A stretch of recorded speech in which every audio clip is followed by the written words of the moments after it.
was having phone problems since I got home. Um,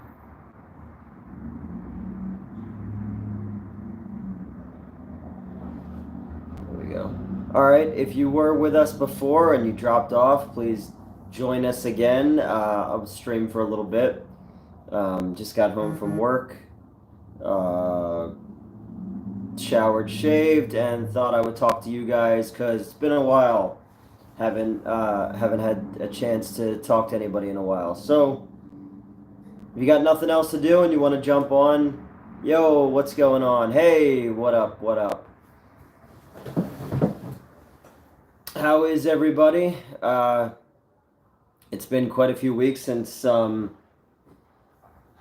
we've joined you guys live. I think Mets is going to be here Monday, so we will try to get back to some form of normal. Hope all is going well. Yeah, I'm. What's the occasion? No occasion. I got done at 6, and it's been a long week. So I figured I would still remember. Yeah, Bongo the Killer Clown is a bad movie. Someone actually brought a copy last weekend to the convention and had me sign it, which was kind of funny. But I knew they were coming, but I just thought that was kind of funny. Um,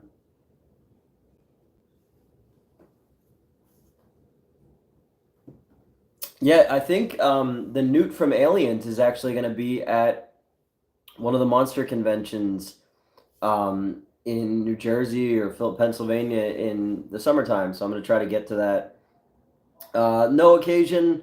Um, it's been work every day, and then last week was surgery on Monday and the convention last weekend. So we haven't had a chance to stream. I got home from work tonight, and I decided I would come on here and catch up with everybody and see what the hell everybody's up to uh, in the last few weeks since we've had a chance to all communicate. Last week we did funniest part. Oh, that was weird, right? We were up in their territory last weekend for the convention in Edison, not far from where that director is from. Because we shot a thing. God, I don't even remember what it was called. Um, Hey man, how you doing? We shot a thing up that way. Sanctum Deep, I think was the name of it, if I'm not mistaken. I played like a physicist, but I was wearing like Michael Myers like overalls, and they had me tied to a chair, and like some like big dude was like punching me because I wouldn't give up the secrets that I didn't know or something like that. And then like the director was like I don't know, all kinds of dumb shit was going on. Uh, she had yeah, like there's a American Fetish X was one that she asked me to be a producer on, and I got her like some friends of mine. This is like 2011. Like I got her friends of mine who were sex workers at the time, and nothing ever came of that whole thing. I don't know. Somebody I lost touch with a long time ago. What's up, Martoso? Don't buy any shirts. I'm gonna send you a bunch of stuff soon. I saw your. I wasn't able to respond on the Discord, so. Did she ever admit that she didn't have a script for Clown? No, I didn't see that one until way later. But I remember that one getting like a bunch of press because of the title and the box art for it. So that one, like, that's how I knew who she was when she approached me the first time. I was like, oh wait, I've heard of this movie. They talked about it on, I don't know if it was Bloody Disgusting or one of them back in the day, but yeah, I mean, I like that she paid me in cash. The whole situation was just super weird. But again, it wasn't weird enough that I didn't go up a second time. So I just got out of Challengers. What's going on? How was Challengers? Um, I didn't even know. I want to see Boy Kills World. I just have had no time whatsoever recently to do anything. Uh, but yeah, and then obviously Monday was in a lot of pain, and Tuesday I slept all day. So you going to see it tomorrow? I might go see it tomorrow. If I get done early tomorrow, I might go see it.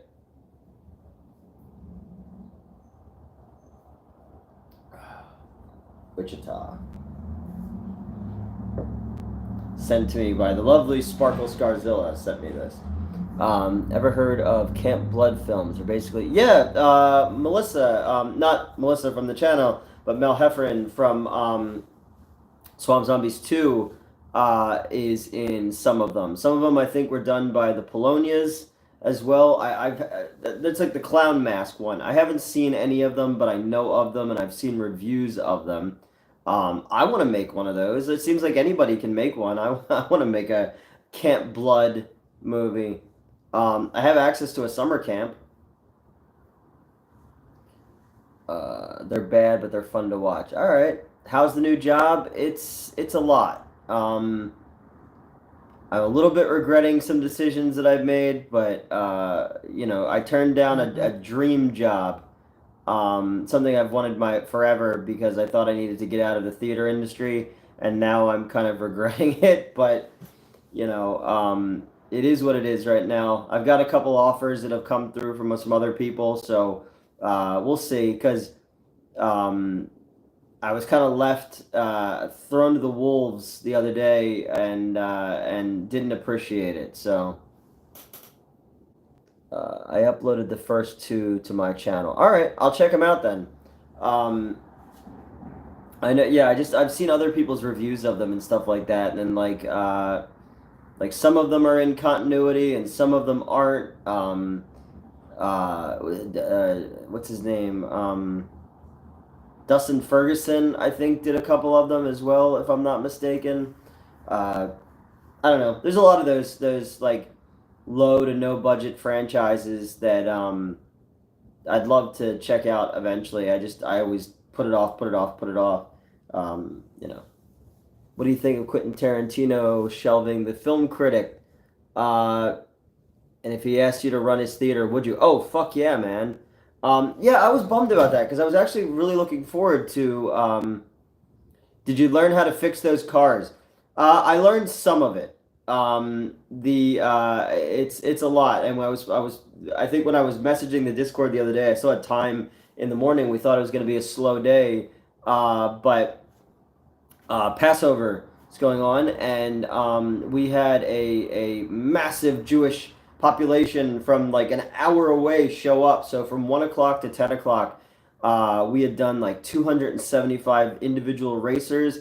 That's like two races each. So we were jam packed. Then we had a birthday party as well. And it was like older people who were doing it. Plus, we had the 76ers game that night. And we were shorthanded because we had two no-call no-shows. And I called some people in early and tried to move some stuff around, which ruffled some feathers. But I got a bum knee, and it hurts still when I use the bathroom because of the surgery. So I wasn't killing myself, you know. Um, Other than mine, yeah, I don't know if I've ever seen anyone else's review. I've read reviews that people have put on like Amazon or IMDb or something like that. But yeah, you're right. Uh, I've never seen another review for it. But I guess it didn't really, it was essentially self-distributed. So if it doesn't get a big release, I don't think that people are going to give a shit. It's like, Swamp Zombies too. I asked for people to review it. Like there weren't a lot of like people chomping at the bit to review that one either. So I don't know. Learn that. Yeah, I definitely started pushing it too fast, too far, and the knee was feeling a little bit better, and I went to go move some stuff, and I tweaked it, and I was hopping around for the last few days. This morning when my alarm went off, I felt like death, but here we are. I'm off on Monday and on Tuesday, meeting with somebody about another job, and I've been able to find Bongo, but I'll review. Yeah, I want to see more people review. Uh, reviewing Swamp Zombies and see what they think of it. And non-biased. Obviously, people know me, but yep. Oh, I remember. I shared it around, and I was hoping that you would get, you'd get some followers from it and stuff like that. And I know some of the people involved in the movie also commented on the videos and stuff like that. So, you know, anyway, I guess we don't have a big following with us, but especially being shadow banned, I'm still fighting YouTube about that because nobody's seeing the videos right now. Bongo is horrifically bad. Yeah, I didn't. I never saw it all the way through until I found it at a used video store, like a used record store. Um, Everything went good on Tuesday. It went as good as it can go for the first one. Um, the doctor was a little pissed off that the other people who've done scopes didn't, uh, at other places didn't report things that they should have, and so he basically had to start at zero when it came to rescoping and then where the cut was going to be when they did it. Yeah, Bongo didn't even look like an actual clown. No.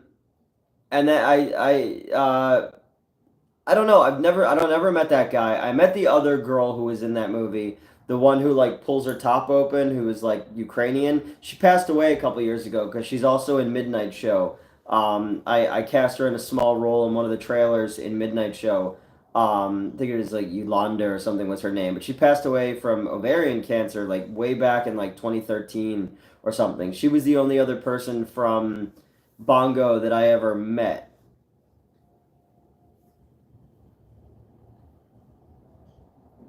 Movies that I love, but could I don't know. There's a lot of like B movies from the '50s. I think have cool ideas that could really use a remake or a reboot of them with like a more modern sensibility. I've always said I'd love to do a remake of Creature from the Haunted Sea because it's in the public domain.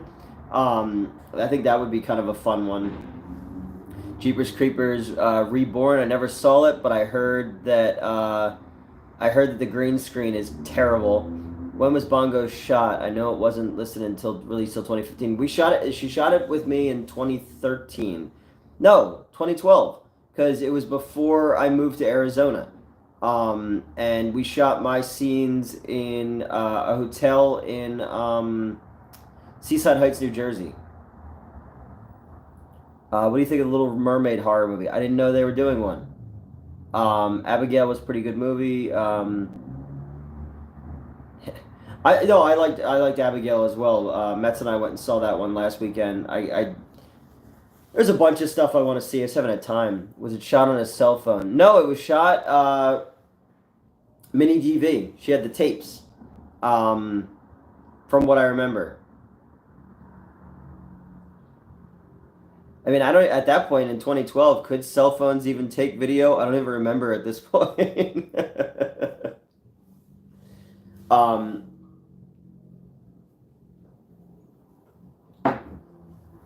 our original plan was going to be for her to shoot something for Midnight Show until I saw the trailer for Clownophobia or whatever it was called, and then I was like, oh, you know what? Maybe I'll just come be in your movie, you know.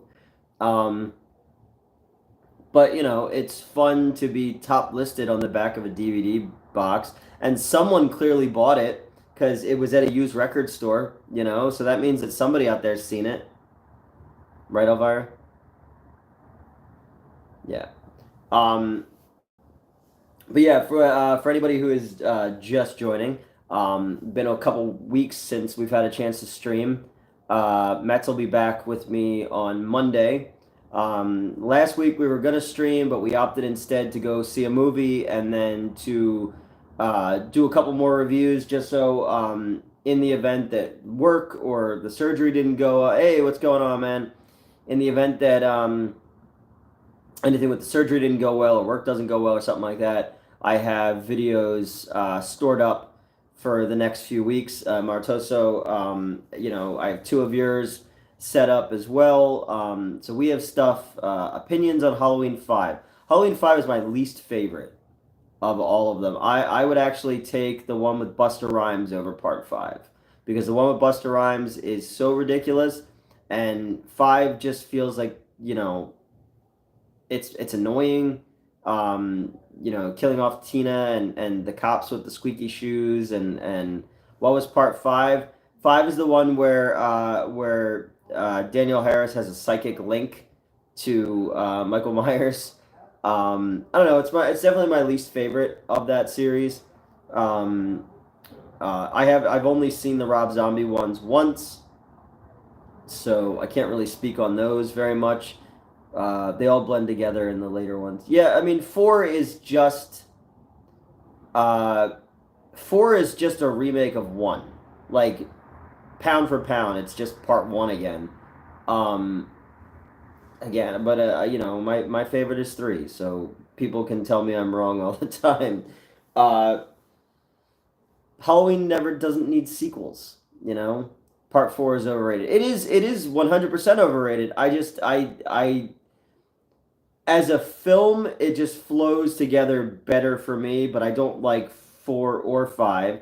6 is the first one I ever saw in a theater, so 6 will always have a special place in my heart, I have the poster for 3 framed right over there. And I have many Halloween 3 t-shirts. Everybody's always like, why do you like part 3? Halloween H2O is overrated. Yeah, Halloween H2O, you rewatch it again. I mean, the CGI mask is fucking hilarious. That whole movie,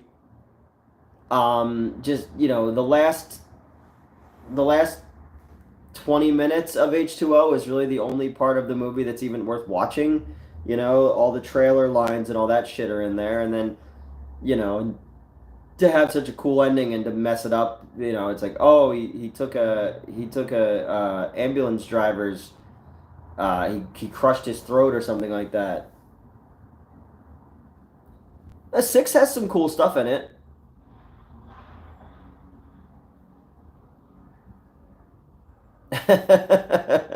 It had Michael Myers on the poster.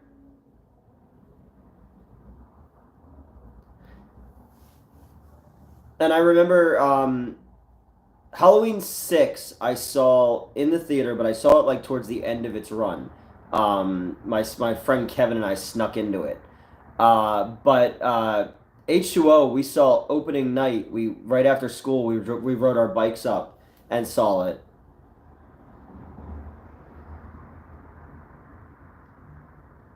Yeah, the Busta Rhymes one was just trying to capitalize on that kind of reality show vibe that was going on at the time. And again, Busta Rhymes is the best fucking part of that movie, so you didn't need it. Like, if you had to do a part 2 for Halloween, part 2 is definitive. Loomis and Michael blow the fuck up. That's it. It's over. I don't like the sister angle because then that makes Michael less like, random in his attacks. That's always something I don't like in something when Michael has help getting out of things, or when he's focused on something and not just random. The reason that he's after the babysitters in the first one is they're there and they might remind him of his sister, but the idea of John Carpenter drinking Bud Light and going, I wrote myself into a corner here, what the fuck do we do? Okay, they're brother and sister, Have you seen the Killjoy movies? Yes, I did. I think I've seen all of them. Trying to think. I think I've seen all of them. You thought it was Alien Resurrection? Now that'd have been interesting. Michael Myers versus Xenomorphs.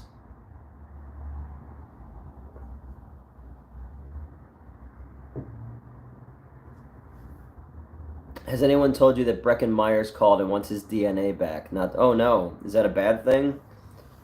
I haven't seen him in anything in a long time. I wish you could. Yeah, that looks cool, man. Oh, was it? Yeah, I think I saw that in one of the documentaries about part five. Um, Four I know was done during the writer strike, so they had like no time to do it. Hence the quick turnaround and the making it so much like the first one. Also, part five has two characters named Michael in it, which is weird. He was a strange dude for sure. Yeah, I mean most film people are. Most artsy people are, you know. I haven't told anyone I work with yet that I do film stuff or anything like that. The ownership group knows, um, but nobody else does. Only because I don't want to get into a conversation. Hold on one second here.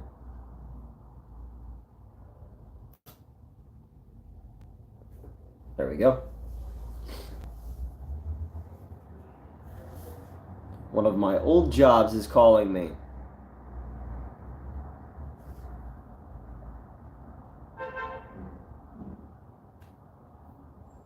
Paul Rudd's acting was so weird and cursive. Yeah, but you could see that Paul Rudd was gonna be Paul Rudd. Like you could tell that um, there was talent there above a lot of people who tend to be in like horror movies and stuff. You should review No Hold Barred with Mets. No, I told Mets we got to do more wrestling movies soon. What was the dream theater job that I regret not taking? The Colonial Theater, where The Blob was filmed, offered me the house manager job, and I thought that I needed to be out of theaters, and now I super regret it. But I'm here now, so what are we gonna do? And I have a couple other job offers that have come my way, and I'm gonna weigh things out and see if what I feel like doing. But it's all gonna come down to scheduling. Um, one of the big things right now is issues about schedules, issues about surgery, that the dates that they want to give me for that, or when the person who's in charge is going to be away. So I'm trying to move things around and trying to stay ahead on stuff. And granted, that is that film stuff is second, but health stuff needs to be number one. My doctor was very mad at me on Monday about how long, or on Tuesday, on how long I let things go. Obviously all this stuff stems from an injury that was caused back in 1997 that was re-aggravated back in 2009, and I've just been living with it for the last 15 plus years. And yeah, so they're not happy with me, but I said I didn't have insurance for years, and I didn't, and I didn't have the money or I didn't have the time. When I was at the Anthony Wayne for 10 years, I was there every day. I didn't have time to do that kind of stuff, and so yeah, so I got yelled at about not taking care of myself, and yeah, so. And just kind of putting film stuff aside right now, and that's why I'm trying to stay ahead on videos so I don't lose people's attention and stuff like that. But I don't know when I'm gonna have the time to do other stuff. And then we met a dude last weekend from Dread Central who wants to sit down and talk about crowdfunding movies, and he really really fucking loves my floater script, which is Amityville Pool Toy Massacre is the alternate title for that one. And he really thinks that he could do something with that, and is willing to put up some of his own money and shit like that. And I'm just trying to figure out when the fuck I'm gonna have time to do any of these things, because I don't want to hand it off to somebody else. And then the found footage script I was hired to write. I knocked out 15 more pages this week, but I still don't have a sense of where I'm going with that one, because I don't really know. I don't know. I'm not like super. I don't know. I'm not super in love with the concept that I pitched them right now. Like I'm just trying to figure out a lot of stuff, and my brain's all scattered, and I'm just trying to figure out how to get out of out of debt and out of health stuff and all that kind of stuff. And I don't know, man. I just don't know sometimes. I say to myself, I wish I could go back 3 years ago and just start all fucking over, you know? Um, you couldn't take Michael Myers seriously in part four. Um, Found footage is someone finding some found footage. Well, no, I came up with a cool hook, which is this dude is the one who's editing all the found footage that you see. And it takes a very specific type of person to do that. Somebody who can turn off the empathetical part of their brain and all that kind of stuff, to be able to face this shit all the time, because it's like if found footage was real, you know, you would basically have to leave a lot of stuff out. So imagine seeing the stuff that you couldn't put in. You're in a similar boat career-wise. When I took this job, I took it because of the benefits, but I was offered quite a few things the exact same week. How was Challengers? Have not seen it yet. So it's Evil Ed. I never saw Evil Ed. I know of Evil Ed.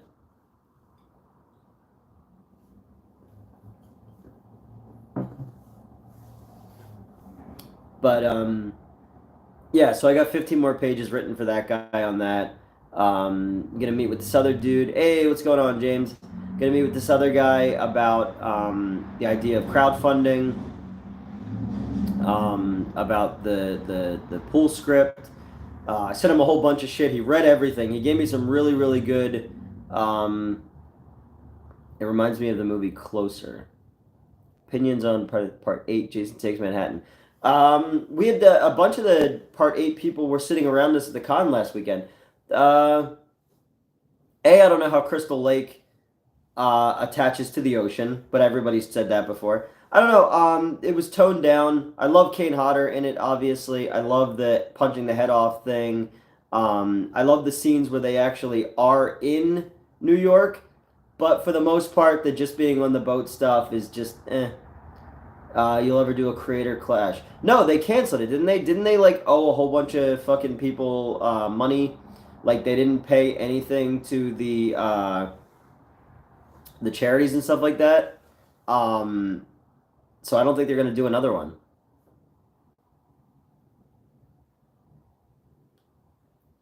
Oh yeah, because in that one it's he hits her with the guitar, but just there's just blood on the camera. They don't show anything.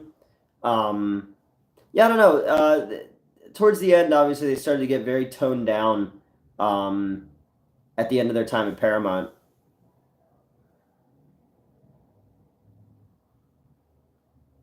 Oh yeah, I remember that one. Wait, was it a scam? I don't know if it was a scam. Obviously, I'm not going to speak for it, but I just know that the second one had a lot of issues and people didn't get paid and shit like that. Do you like Jason Goes to Hell? I wish that don't eat the heart. Um, I like elements of Jason Goes to Hell. I like how violent it is. I like how weird it is. I like that there's so many little in jokes and callbacks to other horror movies. I love the kill where the two people are having sex in the tent. Um, I like that John D. LeMay is in it from the TV show. I love that Freddy's glove comes up at the end of it. But just like Freddy's dead, the idea of there being these other rules in play that were never in play before, I don't know, that feels cheap. How is my knee? My knee is in bad shape today. It was feeling a lot better, and then I tweaked it at work on Wednesday, and it's been bad since. Yeah. Kane Hodder plays through. Yeah, he does actually. I forgot about that.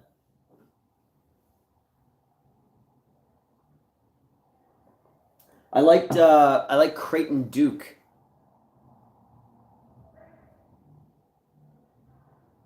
Freddy's Dead is one of the worst. Oh yeah, hands down. Um, I understand that that the director was trying to make like a John Waters movie. You know, I just felt like that wasn't the way to go out for that series, especially coming off of part five, The Dream Child, which I also am not a big fan of. When are you allowed to have sex again? I don't know. Whenever somebody wants to have sex with me. I was like totally worried about getting a boner for the first time and it hurting, but I was all right with that.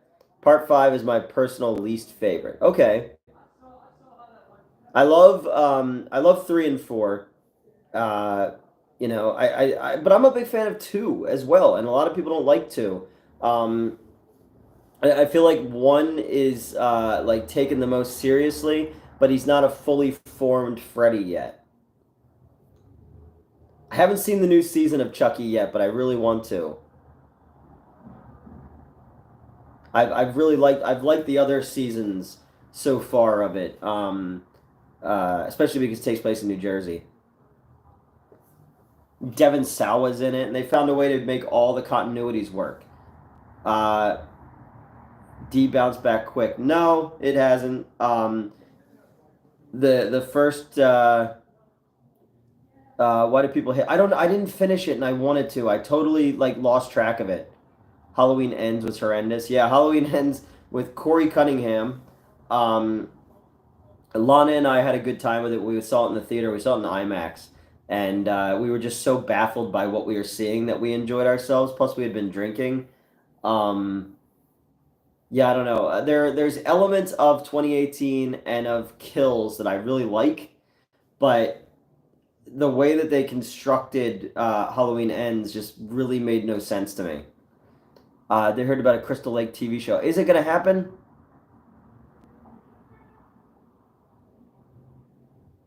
Oh, I'm sorry that you're struggling too, man. Um, I yeah, I wish I knew. I wish I could say that things get better and that it's all gonna work out, but I don't. I don't know. And I just, if you're going through some shit like everybody else, I just tell them hit me up on any of my socials, and I'm always willing to fucking chat and just see what's up, shoot the shit. Way to increase views is with a lingerie try on haul. I agree. We should do that. Well, so a young lady who is a very very attractive young lady is friends with Mets wants to come and stream with us as well. So we might have a third streamer one night, a menage a stream. So we'll see if that happens. I think that would be. I think everybody would really enjoy that. Certainly can't get much worse, right? Sure. Let's say that.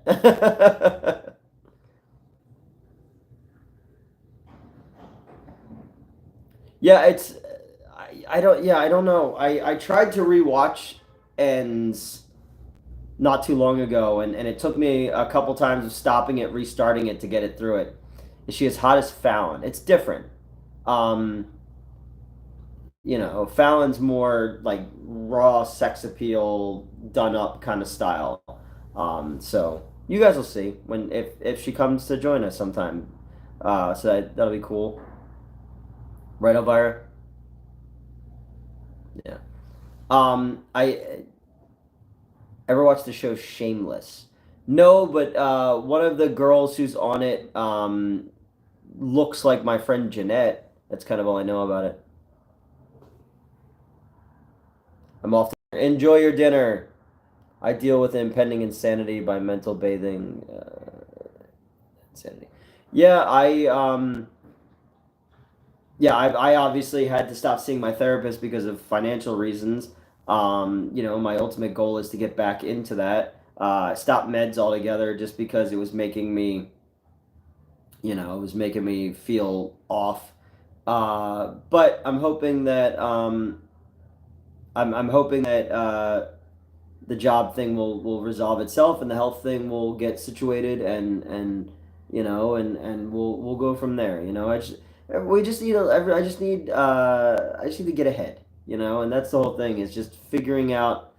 People say step by step, trying to get it together, and that's what I'm trying to do is just figure out how to fucking stay ahead of bills and also find time to do some of the other stuff that I want to do. And I've kind of realized this summer probably won't get a lot of filmmaking stuff done in order to stay ahead of stuff. And I've got 6 months left on my lease here, then figure out what the hell I'm doing in October. You know, I've been offered to move out of this area completely. Can you apply for Obamacare? I think well with my insurance right now that I have through the job, I don't know how that would work. So I you know, so I don't know. I haven't really looked into shit. That's the whole thing is like I put things off and I'm like, well, if it kills me, it kills me. If not, I'll figure it out when it gets to the point where like it was where, you know, I was in so much pain. Um I'd say from like October to February, I was in constant fucking pain, and just was living with it because I had to keep moving, you know? Do you like Rob Zombie's Halloween movies or do you dislike them? There are elements of them that I like. Um, I don't like I don't like how everyone sounds like a Rob Zombie character. But there are elements of the second movie that I find interesting.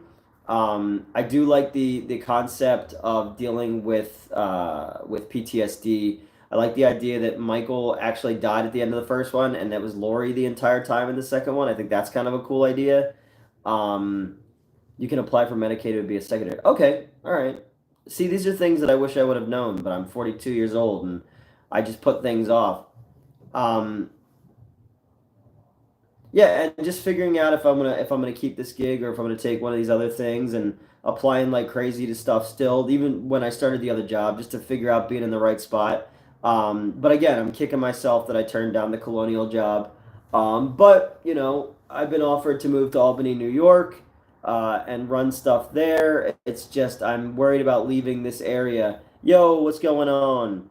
Uh, you know, leaving this area because obviously, you know, this is where my friends are and this is where the people who I make stuff is and you know, so I don't want to be kind of off somewhere else where, you know, okay, yeah, you're making more money and you're doing stuff, but you have no outlet beyond that. So I like I saw they made Michael Myers scary again. Yeah, it was the first one they just made him a little bit too much like Leatherface, and in the second one they made him a little bit too much like Jason, like he was killing because his mom said so. Um, I feel like you know Rob Zombie works better with his own things. You know, his Monsters was not as bad as it could have been, but it was also not great. Yeah, I saw an images of the killer POV thing, but I did not. I haven't seen it yet. Laurie Strode going full. Yeah, that was so weird. Um, but then it was even weirder in the last Texas Chainsaw Massacre where they made Sally do that, and I'm like, come on, Sally wouldn't do that.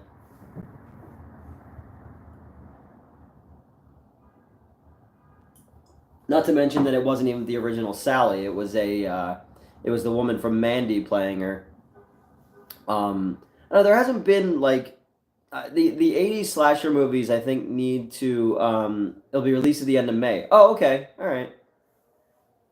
Check it out. I know. Texas Chainsaw Massacre 2022 is terrible. Yo, yeah, big time. Um, it's another one of those movies that could have been just easily solved with a conversation.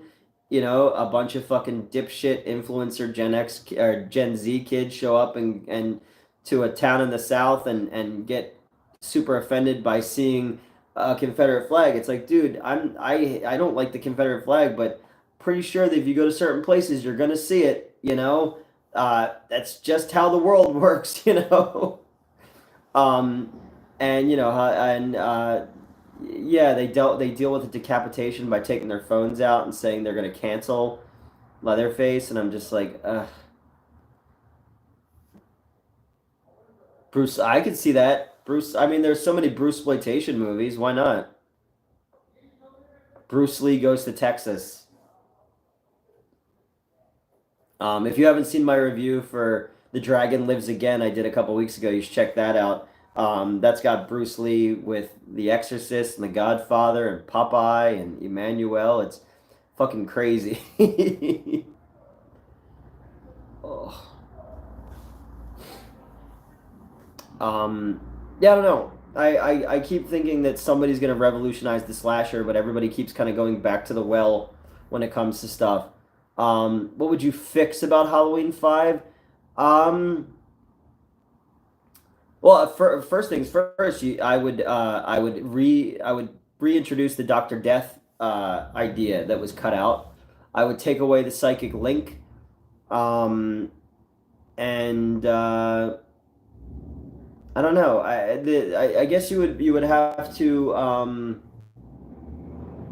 you would have to take elements that would be in 6 and put them in 5. The Thorn Cult should have been a bigger portion of that story, because it just felt rushed, and it was obvious when they were writing it they didn't know what they were going to be doing with the whole thing.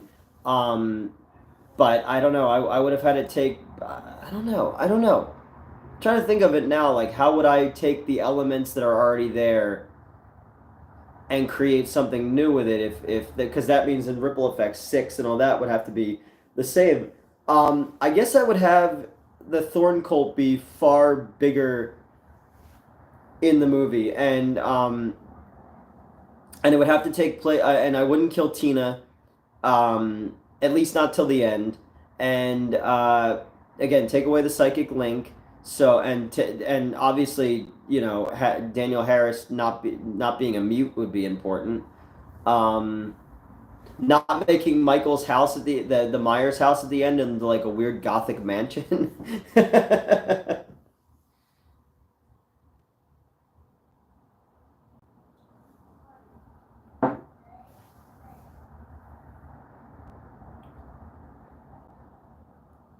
Yeah, what's going on, man? How am I doing?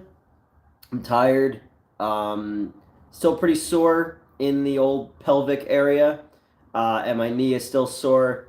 Um, Sleeping like shit since I mean, like over the last like few weeks, obviously, because even like with the convention last weekend, if anybody saw our convention wrap up videos, Mets showed up at my apartment at like 4 o'clock in the morning. Then I couldn't go back to sleep. We had to get up to go to the con the next day, like both days, because they don't sleep. They're up until like 8 o'clock in the morning and then sleep till 5 o'clock at night. And I was trying to adjust to their schedule with my schedule, but then we had to be up at 7 on Sunday.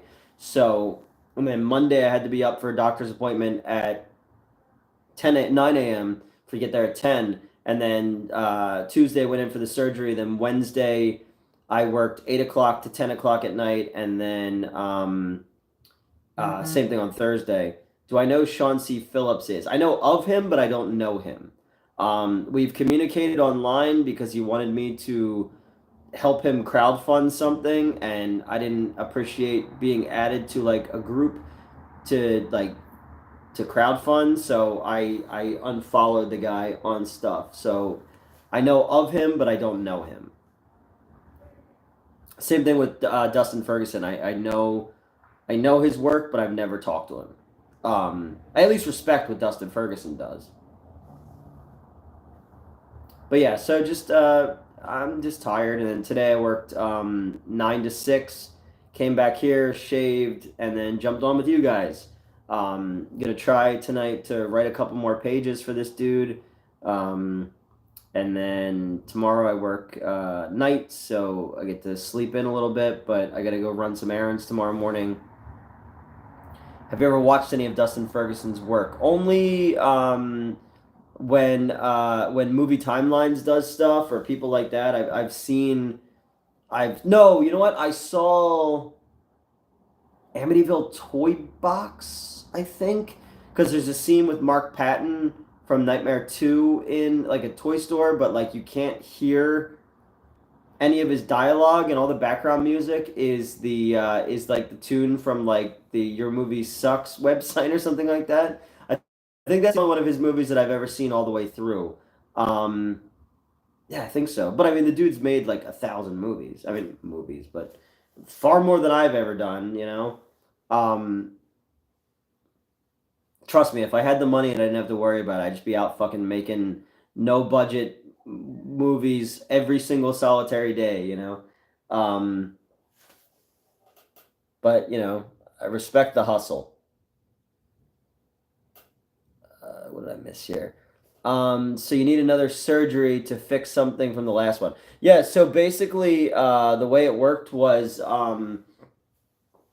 they movie timelines guys put out a book version of his '80s part. Yeah, I saw that, and his last Amityville movie got picked up by SRS Cinema as well.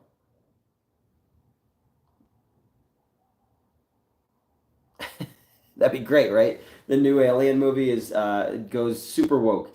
Um, Yeah, no, the movie timeline guy. I have to check out the book. I really like his '80s project. He's doing it. He's doing a '30s project as well. But then you also have Cinema Snob is also doing the individual years as well. So a lot of these trends are cyclical when it comes to YouTube content and stuff like that. Because I've seen a bunch of people doing very similar stuff. But I like that guy's channel a lot. I'll put that on, or like Dr. Wolfula on, sometimes in the background while I'm working, or even to fall asleep to, or something like that. I like the commentary. Um, yeah, because I watched the '30s one last night. Finally, so no, dude does great shit, and I wish he had more followers. I wish he would work with me. I really really like his stuff, and I'm looking forward to checking out the last Amityville movie. And I keep commenting on his stuff, saying like, "Hey man, I did Shark Exorcist too, you know." Yeah, I like Horror Geek a lot as well. I really what one thing because he does like the sick flicks thing, but he also does ones that are just like legacy videos where he'll just pick something and like talk about how he discovered it and his memories of it. That's far more akin to something like I do. And I like far less review and far more when you could tell a story with it. And when that dude, the Mike Bracken, I believe is his name, because he used to be on like Comedy Central or something like that as well. I really really like his videos. The Pizza Man from 2001. No, I've never seen that one. Um, Trying to think. No, that's Gutter Balls. Is I'm thinking of. I'm thinking like ones of that era. And Karis Hell. It's another one that around that era. Um, oh, but going back to the surgery thing, yeah, what they did was they didn't put me under. Basically, I have a stricture in my urethra, which is just years and years and years of scar tissue has walled up my urethra. So anything that's coming out of there is coming through essentially a pinhole, and it's creating it's created years of stricture of blood flow and all that kind of stuff. And basically, what they did was they punched through it, and the next time they're going to go in and they're going to cut out all of the scar tissue. So I will have to be out for that one. And then they got to go in and actually start working on all the stuff over the last 15 years, which is backed up into my kidneys and liver and all that kind of stuff. So, yeah, um, not fun. Let's see what I missed here. Um, let's see. There's new Mountain Dew Doritos. I didn't know that. That's why I respect Cinema Snob, because he seems like he's doing what he cares about. Yeah, exactly. He's making the kind of shit that like he actually wants to talk about and not chasing the algorithm when it comes to stuff. It's about a pizza man in Atlanta offing his customers. All right, I'll look that one up. Um, should move to the woods. Yeah, I think about it sometimes. Just getting the fuck out off the grid. Um, No, it was super painful. Super super painful. What they do is um the full movies on my channel. All right, I'll go check it out, man. Thank you. Cuz I got to check out the Camp Blood ones you put up there too. That'll give me something to do later. And I appreciate you letting me know that. So everyone, go to this person's channel right now, and you can watch these movies as well. Uh, Sounds like something a Cenobite would enjoy. No, even a Cenobites would be like, did you see Late Night with the Devil yet? No, not yet. And I want to. I've been so fucking out of it, man. Um, yeah, oh yeah. So he finally did Porky's, and it's working on 84. Oh, okay. Porky's is fun. Porky's is a weird fucking movie too. I can't believe that movie made that much money. You could never make that movie now. Porky's 2, not so much. I've seen Blood Reaper before. I have seen that one before. But yeah, so for the surgery, they basically take a syringe that doesn't have a needle at the end of it, and they fill it up with a numbing agent, and they literally just stretch your dick out and just try to fill your urethra as much as they can with this numbing agent. But obviously, shit is supposed to come out, not go in. So as soon as your body reacts to it, it starts pushing it out. And I felt everything. I said in my post, I was like, it literally felt like I was kicked in the dick from the inside. Opinions on Blood Reaper? I'd have to go back and watch the trailer or something again. I remember the title, but I don't know if I remember the movie. There was a lot. Was that a Brain Damage Films one? Is Darren Ramage, I believe, was the dude's name. They kept me away. Yeah, they couldn't put me out for it.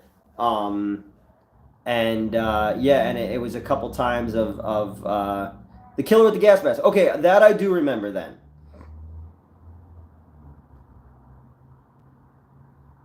It was very uncomfortable. And I still feel like, I still feel like the pressure in my groin muscle even now. But the very first time after I got home that I had to pee, like I literally felt like my brain was vibrating in my head. That's how much it hurts. It wasn't released by Brain Damage. Okay, I remember their movies a lot, but I do know I remember the killer with the gas mask. Brain Damage did stuff like The Dead Hate the Living. I remember that one really well. Oh, dude, if I could, I would have drank a whole bunch that day.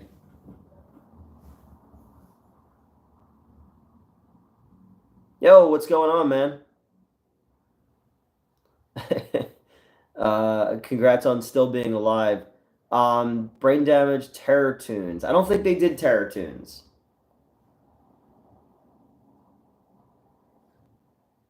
Or did they?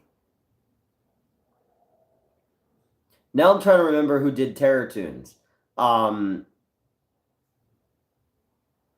oh man, it might have been them. With like the doctor and the monkey. And then the second one had Brink Stevens in it, and I think the third one had no, the second one had Brink Stevens and Herschel Gordon Lewis in it.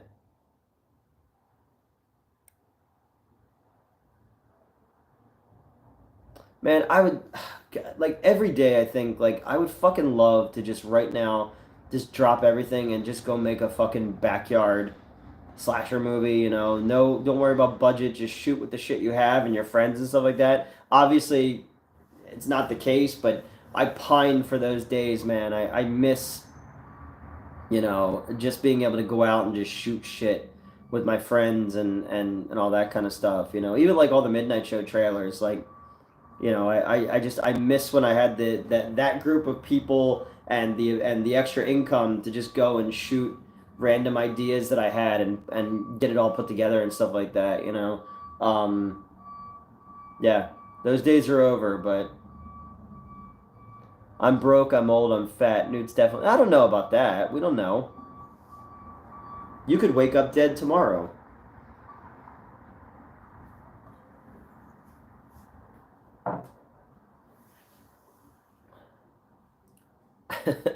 Given my luck, I probably will.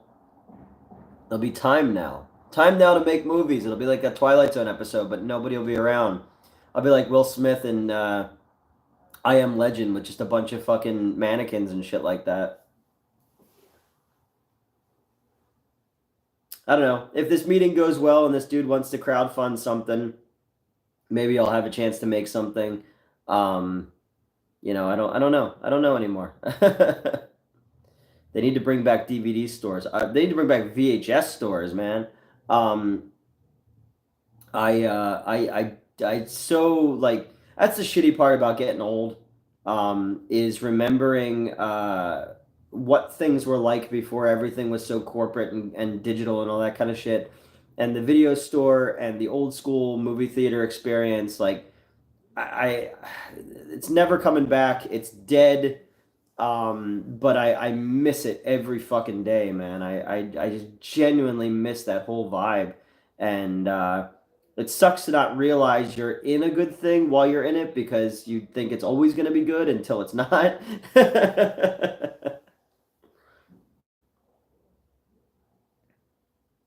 There you go. But yeah, the early 2000s, digitally shot um uh, okay, Metz was responding to something. McJuggle Nuggets Psycho Dad videos. No, I have not. I worked for Blockbuster at one point. Libraries still do exist, yes, and I have many, many, many great memories in an age before the internet, going to the library and reading all about film. I still have one of the books. I think it's over here still. In an age, before the internet, something like this was just like, you can learn a little something about all these different movies through this. And this was always this is from 1997. So like I've had this forever. And it's just one of those books that, like, if I ever want a quick synopsis on something, I could always go to this. Now, granted, this is super out of date at this point, but this was one of those ones that was like my Bible. I used to keep it. This was on my shelf at film school. I have I have tons and tons of film books here. Yeah, overdue library books. No, no, no. But that's a book that I found because of the library, All Through the House from 2015. Yes, I have seen that one. And then there's All Things Stirring, which my friend Derek Huey worked on, and Mel from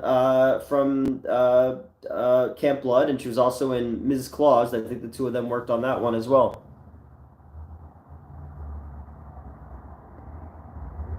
It's funny, the library, the unreturned library books, and the whole Blockbuster thing. I had a screenplay for years and years and years that I wrote uh, called Late Fees, and it was about the coked up, fucking psychotic son of a company that's like Blockbuster.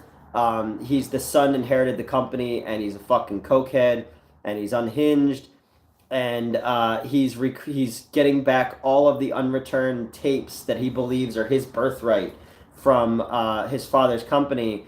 And there's a lot of people out there who collect, they collect, like the guy who collects, he's trying to collect every copy of Jerry Maguire or something like that. And there's this YouTube show that purposely has gone out of their way to get all of the. Oh, thank you, man. Thank you so much. Um, has gone out of their way to get all of the copies of tapes that were from this video outlet. And the guy hires, what's it called? He hires like bounty hunters to go get the tapes back. And it's like a fucking, they're like the plague in Hobo with a Shotgun. All the Nuki. What's up, Newt? Monday's my birthday. Hey, happy early birthday. And I start a new, better job. It starts Saturday. Any movie theater recommendations? We enjoyed Abigail. I need to go see Challengers, and I need to go see Boy Kills World. I'm probably gonna go see Boy Kills World tomorrow, and then Monday I think we're gonna get back into streaming normally like we did when Mets comes back. So yeah, and happy early birthday, dude. How old are you gonna be? I'm not looking forward to mine. I'll be 43 in October, and my 40s have not been treating me well. Yeah, boy, kill 27. All right, dude, 27 was probably my favorite year.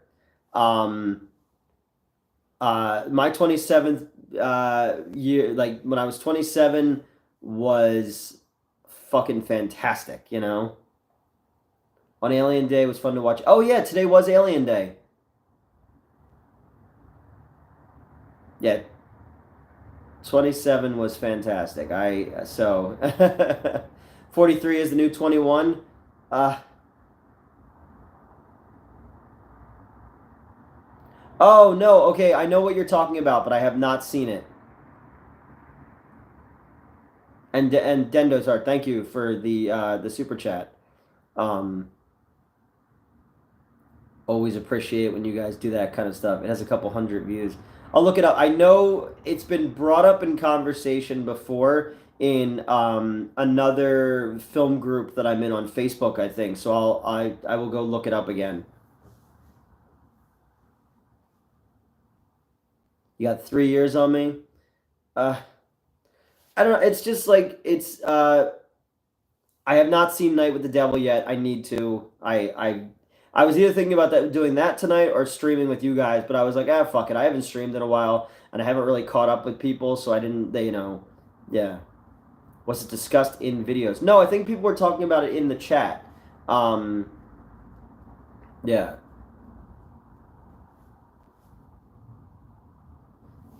It looks fun.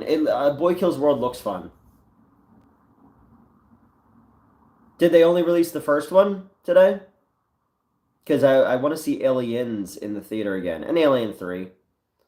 But I've kind of stopped talking about Alien 3 since I left the other show and they took my joke and ran with it.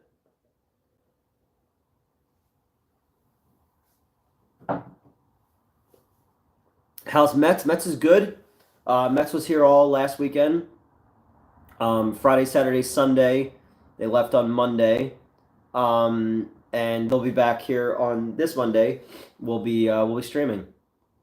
Yeah, it was the first movie in theaters yesterday. Okay, I missed it. Okay, the internet's a strange place. Um, yeah, no, Mets is good. Mets is working, and I think they had wrestling all day today. They were just in the Discord chat as well because somebody posted some wrestling stuff. All right. I used my free AMC passes last week for us to see Abigail, so probably should have held on to them.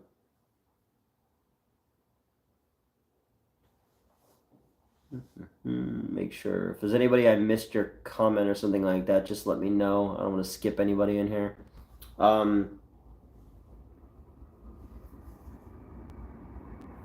Yeah, I don't know. What do I have this week? I don't even know. I shot so many fucking videos over the last few weeks. I don't even know what's up this week. You guys made me want to see Abigail. I think I'm gonna go try and catch showing this week. No, it was good. I liked it a lot actually. And the channel is literally. Oh, okay. All right. I'm excited for Twisters. It's called Twisters because it has 2 twisters.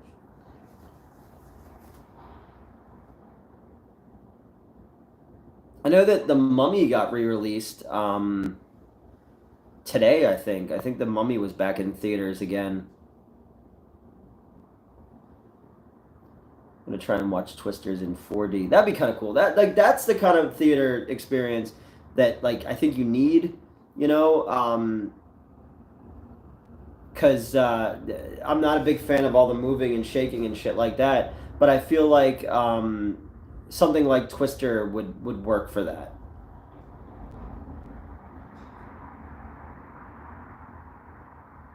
Oh, okay. I liked Color Out in Space. It's a Nick Cage movie. I like all Nick Cage movies. Um, it's that was always a story that I felt was like unfilmable. Lovecraft's Color Out in Space just feels like the kind of thing. Like, how do you explain a color? You know, like how do you visually do that? So I thought that he did a really good job in actually making it like palpable and work, and it had alpacas in it and Nicolas Cage in it and stuff like that. Titty Twister sounds like a better sequel. We should quickly make that before somebody else does. We'll make the porn parody Titty Twisters.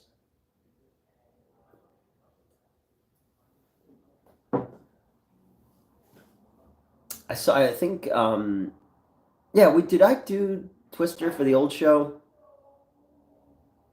I think I did. I don't remember.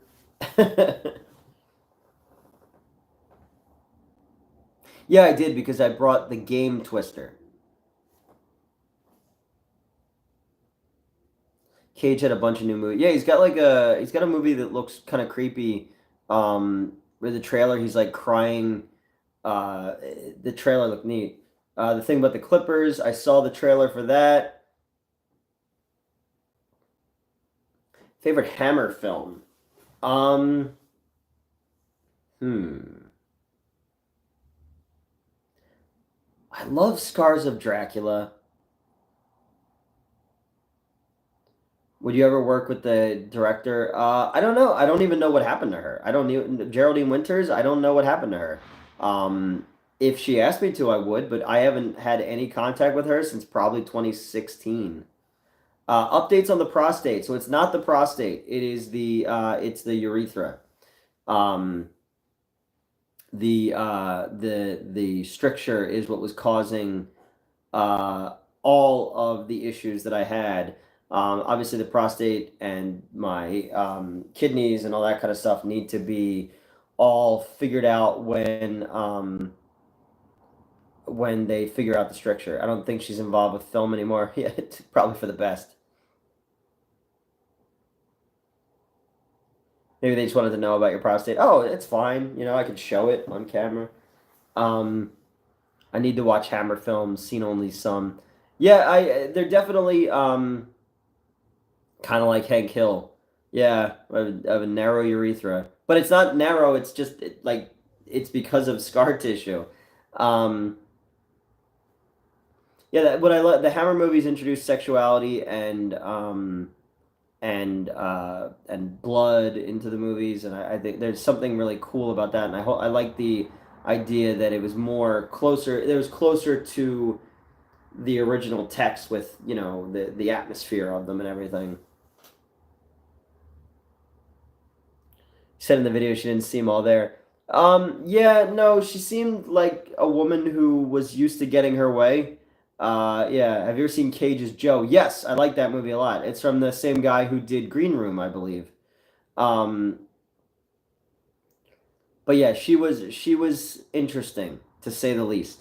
She liked me as a creator, but she got like super super Trumpy, and I don't care what you believe. I'm not down with people just like talking down to minorities and women and gay people and stuff like that. I'm like, stop. Why are we doing this? Like, it's not tribalism. Like, stop. And that's when I started to kind of pull back from like following her and shit. And I have no idea what happened to her after that. Basket Case, the body horror film. If Belial was coming out of his prostate, that would be terrifying. Yeah, Green Room's great with fucking Captain Picard as a white supremacist. Anton Yelchin is great in that movie. That's a fucked up. That's a harrowing flick right there. That's the vibe that I got. That because I he was a lobbyist, and And yeah, he would give her money to go do stuff, and she was on her own planet, man. She drove her Escalade, and yeah, she was on planet Geraldine.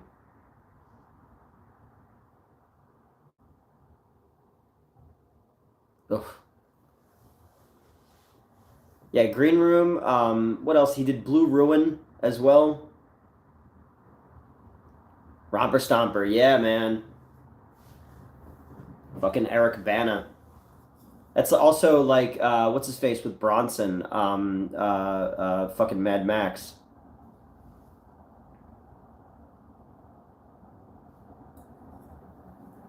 Oh boy. All right, sorry guys. I'm just trying to catch up here on if anything I missed. Wouldn't surprise me. Blue Rome was good. Yeah, the bathroom scene. No, she was an anti-Hillary person. Um, she was very, very much right wing. But whatever. Let everybody's got their own fucking crosses to bear, man.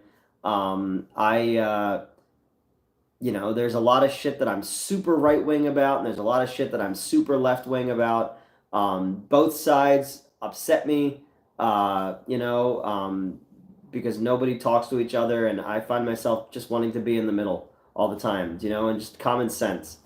What's the latest with Mets? Mets is at home now, I think, or at wrestling. I'm not sure which, but Mets will be here on Monday, and we're gonna stream some on Monday, because we haven't streamed in a while, and it's been too long to not get together with you guys and drink and talk shit and stuff like that.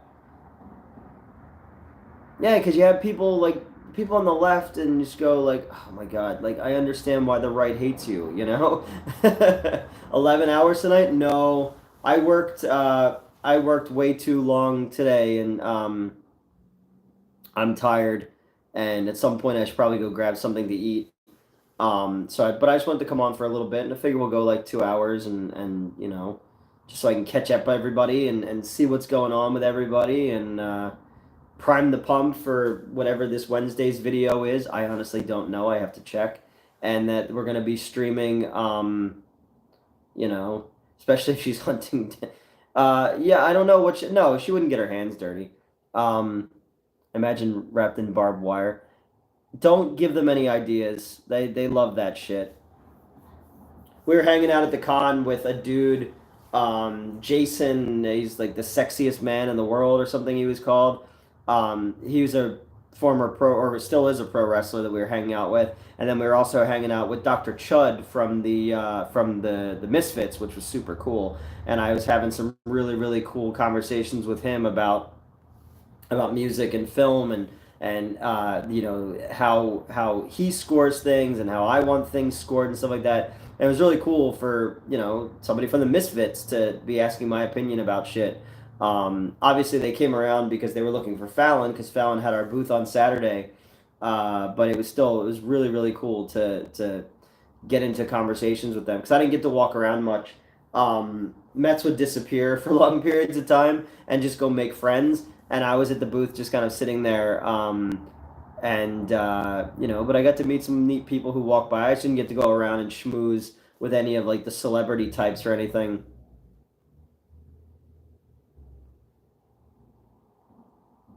How's FYE? I haven't done it in a couple weeks. I'm still technically on their payroll, but I've been doing the other job for the last 2 weeks, and yeah, it's Killer Santa way back. Um, no, I've never heard of that one. I did have an idea the other day for a Easter horror movie called To Die For, and die is spelled like die eggs. Um, but no, I've never seen You'll Die. I love pun titles though. I fucking love pun titles.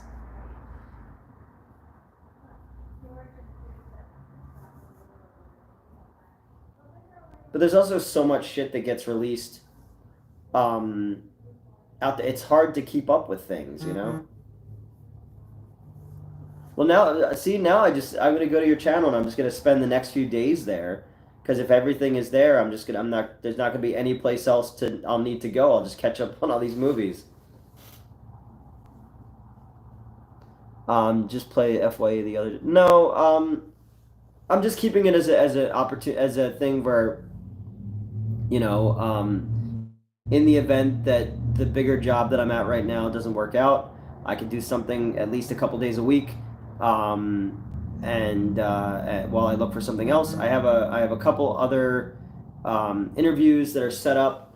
A friend of mine's family member might need somebody as a caregiver, and it's pretty good money. I was thinking about that, and I don't know. I've been looking around again because once I jumped into this job thinking that it was the right choice, and I don't know. I don't know if I don't know if it's the right one for me. Um,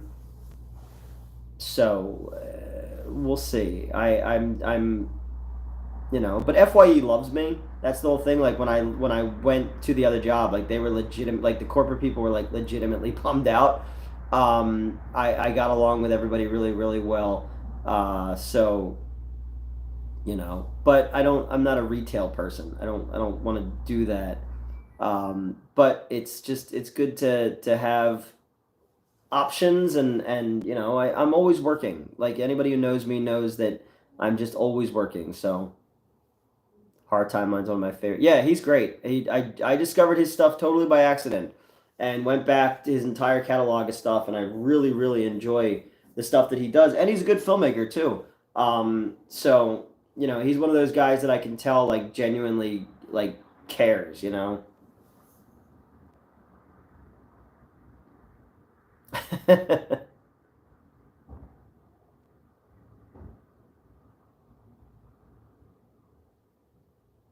Awesome, man. That's dope, dude. Congrats. I would run for office, but all people have to do is look at Reddit and go like, "Well, we can't vote for that guy." Ever watch any of the low budget Krampus stuff? Yes, I've seen a lot of them. Um, I don't know the names of some of them, but I mean, obviously, there's the one with William Shatner and shit like that, and but yeah, there's some really bad ones out there. Yeah, that's very true. I have a Krampus movie written about a mummy Krampus, and it's called "I Saw Mummy Killing Santa Claus." And it's like Grindhouse Santa Claus and Krampus Mummy, and instead of being wrapped in like bandages, it's wrapped in like Christmas wrapping paper, and the suit's done. It's been done. It's fucking beautiful. The body itself is the Carnosaur for practical effects. Our effects guy bought it, and then he built his own head for it. It's so cool, and that was one of the projects that we were gonna do at Screenwave, and obviously it's another project that they wanted it to be more PG-ish. So I took that one off the table. What's the perfect length for a movie in a movie theater? 85 minutes. Let's go 85 to 90 minutes is perfect length. Because then as somebody who would book films and does the schedule, you can get enough shows in.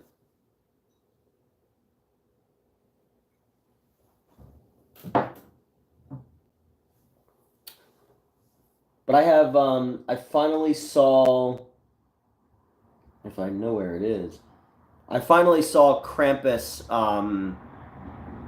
the one with Adam Scott and stuff like that. I hadn't seen it before, and I finally saw it, and I actually really liked it. Um,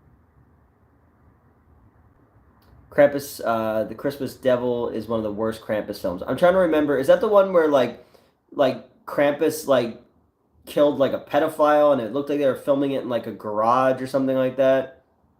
Still Fun and Odd did not dive headfirst into schlock. No, they didn't want schlock. They wanted things to be more mainstream. So yeah, Santa with a shotgun, a drunken. I could see that. No, mine was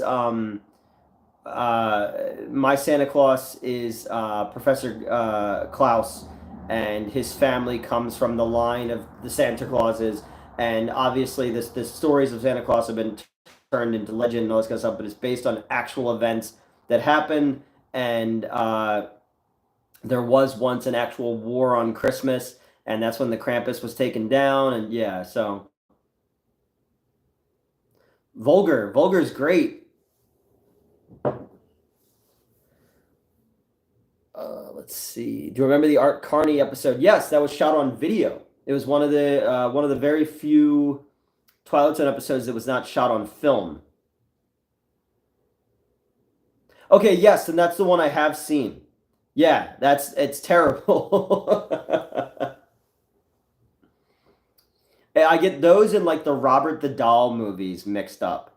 A lot of crap out there. But yeah, the Vulgar is a crazy movie with Brian O'Halloran, directed by Brian Johnson. Kevin Smith is in it as well. Actually, so is Jay Muse. Yeah, that's a fucking wild flick. Clown rape.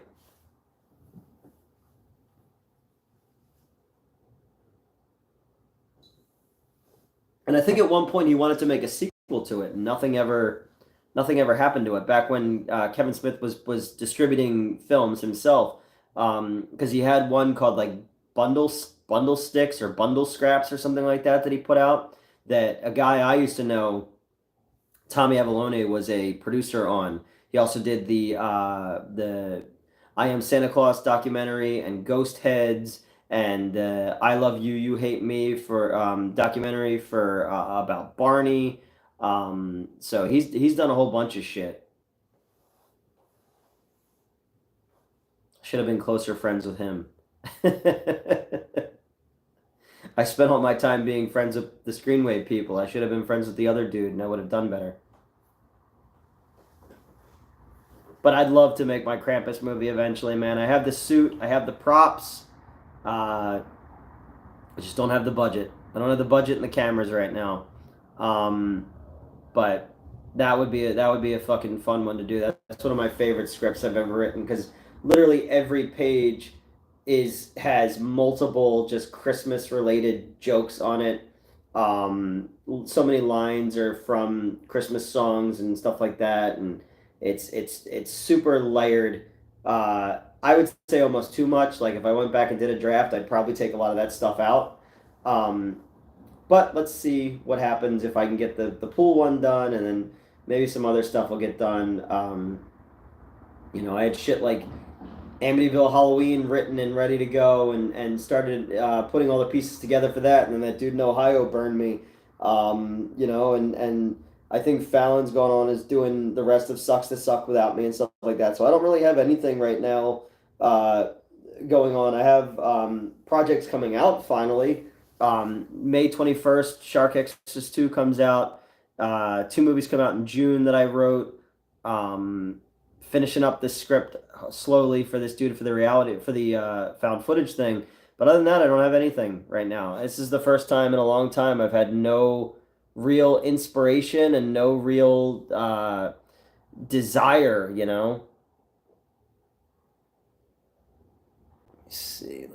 Let's see. What did I miss here? Oh wow, I missed a lot of stuff. Sorry.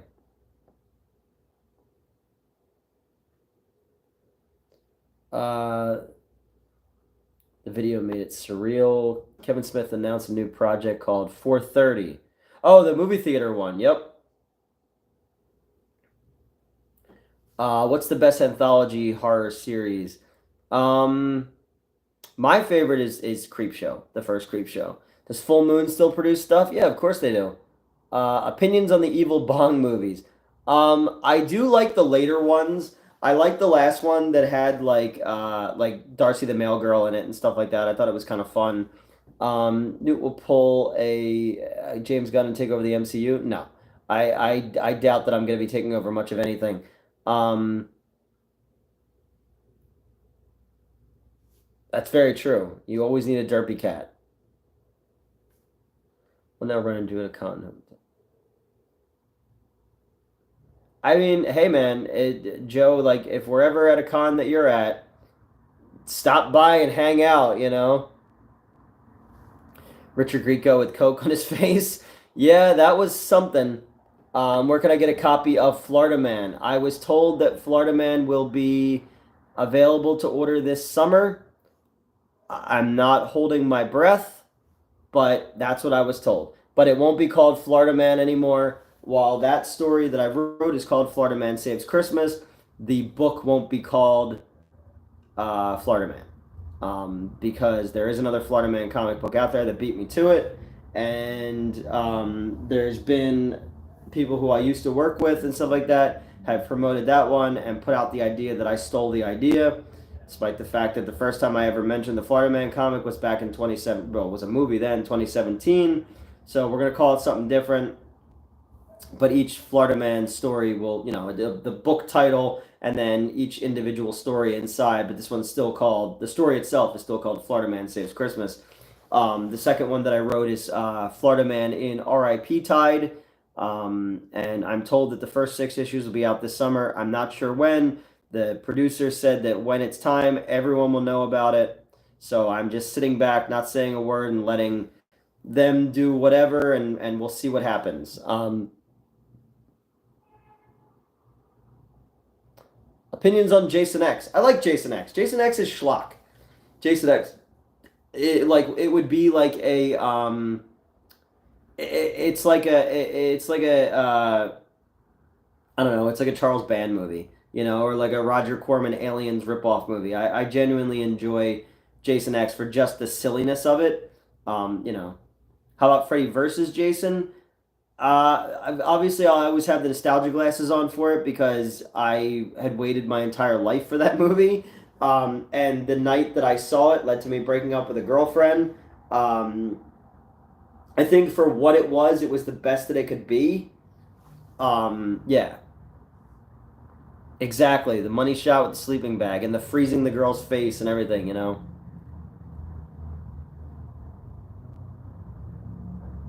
don't know. I think was it perfect? No, but I think it could have been a lot worse. So for that, I will always have respect and affinity for Freddy versus Jason because it's something I'd waited forever, and it's never going to be exactly what it was in your mind, but it could have been a lot worse. Like some of those original scripts were fucking terrible. Yeah, Uber Jason versus Biker Myers. What's my least favorite Friday the 13th?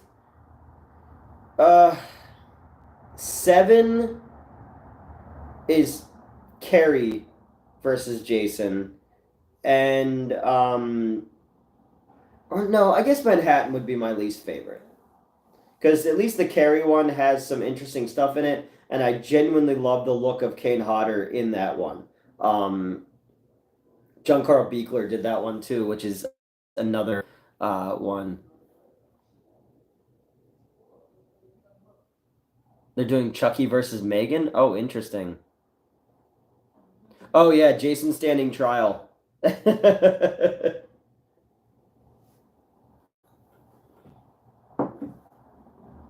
like I have Jason Goes to Hell was the worst by far. Yeah, but Jason Goes to Hell at least has gore in it, and like weird shit. So in that regard, like that earns it a point for me. Manhattan just felt neutered, you know?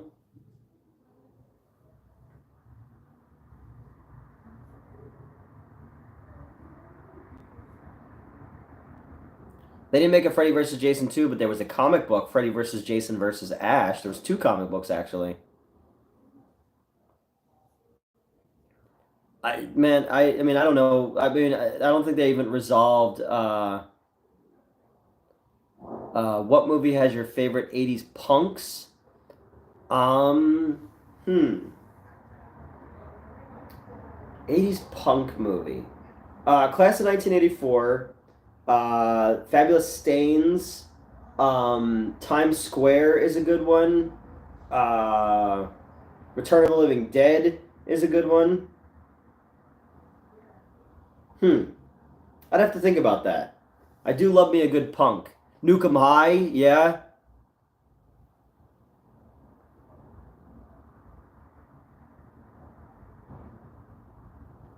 I've still never seen Return to Nukem High. I haven't seen the sequel ones. But yeah, Class of Nukem High is great. Class of Nukem High was a staple of USA Up All Night when I was a teenage, when I was a middle school kid. We used to rent Troma movies like they were fucking going out of style. I was so in love with Troma when I was a kid. I so desperately wanted to be part of that world, and I almost got close. I almost got to produce the video game, but now Troma people don't like me, so.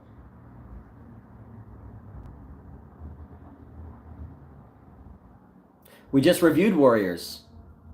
Um, I showed Mets Warriors for the first time, and they really, really enjoyed it. And we did a really cool video for the Warriors because that's one I've been wanting to talk about for years. It's I genuinely one of my top 15 favorite movies of all time. So yeah, so that was really cool to get a chance to watch the Warriors and to watch it with Mets and to get Mets' take on it and stuff like that. But yeah, that's a great fucking movie.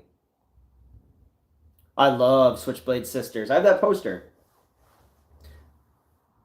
Name something you'd like from Halloween 5, even it's your least favorite. Um, again, even though it's my least favorite, not well, is it? Yeah, I guess it would be my least favorite. Um, I love the fall look.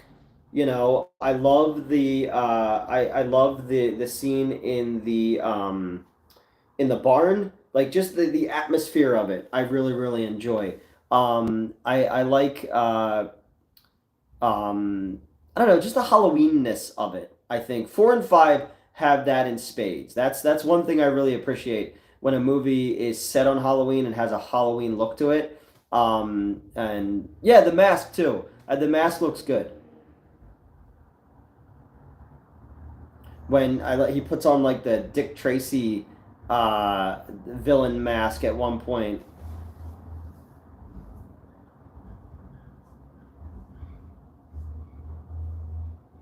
But there's just a lot of it that's a little silly for me.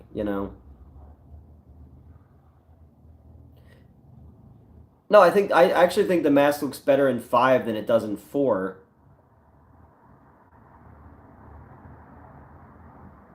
Oh yeah, they use that slur a lot in the Warriors, and Metz and I actually joke about that in our review. That they use that word a lot, and it leads to a pretty funny little run of banter. But I showed them the theatrical cut because I have the one that has the theatrical cut and the director's cut in it. I felt like it was probably best to do the theatrical cut for that one. You only like the digital mask on Michael Myers? They should have done that. They should have made a whole movie where it was just the digital mask.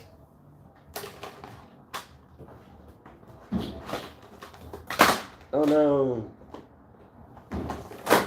Oh no, all my DVDs are falling over.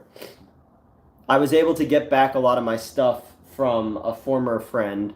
So I was able to get Warriors, Star Trek 4 Excalibur, Krampus, Wally, Velocipaster, Rocky Horror Picture Show, Silent Night, Deadly Night 2, Mallrats, Raiders of the Lost Ark, New York Ripper, Purple Rain, RoboCop, and The Thing all back, which I let someone borrow a long time ago. And I finally got them all back so I can start reviewing those movies, which I've been wanting to talk about for a while. And then any of the stuff I left at the other place is gone. That's fine. Hey man, I get it. Everybody's got their favorite thing, and I'm hardly ever going to call into question anyone, loving any specific type of movie. It's there's a reason. There's a reason when you see these things at certain times why they become your favorites, or over time why they become your favorites. There's so much trash that I absolutely love that other people are like, what are you, fucking retarded? And I'm just like, I don't know, it speaks to me. I like it. There are things about it that I like. So I'll never call into question anyone's love for, Halloween 5 or Jason Takes Manhattan or anything like that, because it's part of it's part of a series which I love, and it's part of it, and that's what's important. And even if you like ones that I don't like, it's keeping that thing that I like alive. I love Michael Myers as a character. I love those characters and all this kind of stuff. Freddy, Jason, Chucky, Tall Man, whatever.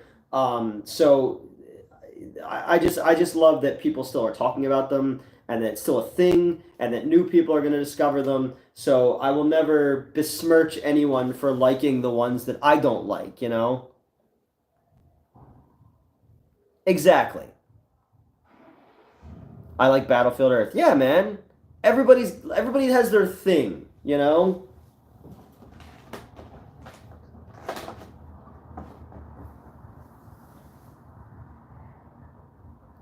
I feel like, yeah, horror is always popular.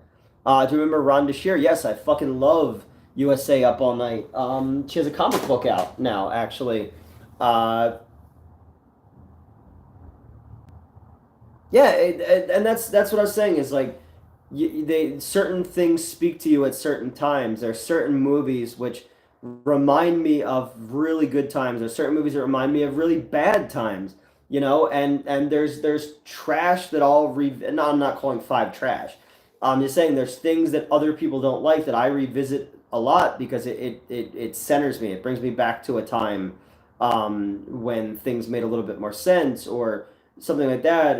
So, or it was a comfort thing and it got you through stuff. Like, again, Ed Wood, the movie Ed Wood saved my life. And I'll tell that story again sometime, and if I haven't already. But like that movie will always have a very special place in my heart because it saved me. You know, Duckman was not appropriate for kids at all.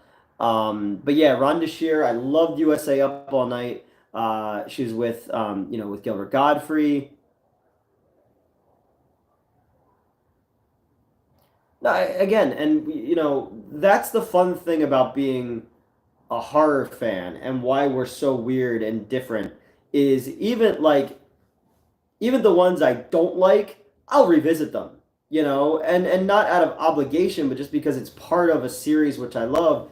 And periodically, you get to throw it on just because to throw it on. It's like, you know what? I haven't watched part five in a while, and it's not my favorite. I was talking at the beginning of the stream, like, I'm not a huge fan of Resurrection, but I'll throw it on periodically just to have it on in the background or something like that. And it's just because it's just something. It's we're weird and we're creatures of habit and loving these films. I'll never there's horror movies I never have to watch again. And as much as I have least favorites in a series. I would rather watch my least favorite in a series than some of that shit. Oh, Space Ghost Coast to Coast is incredible. Let's fight with swords.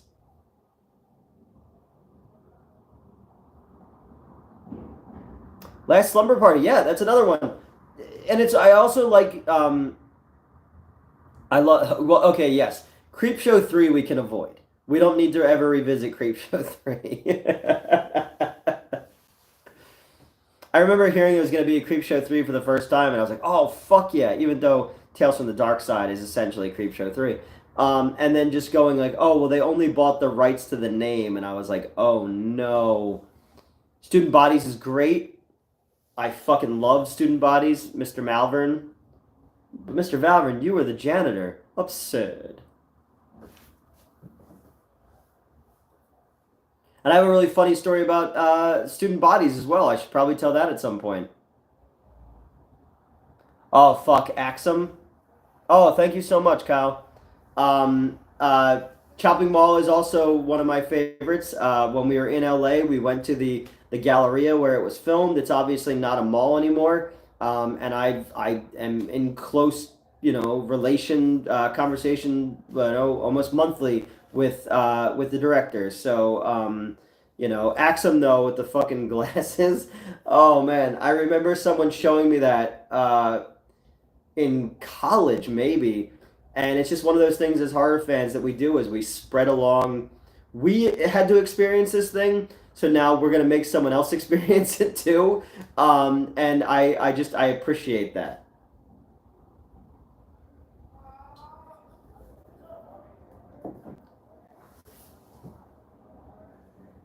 Dude, they got killed in part. Yeah, you're right.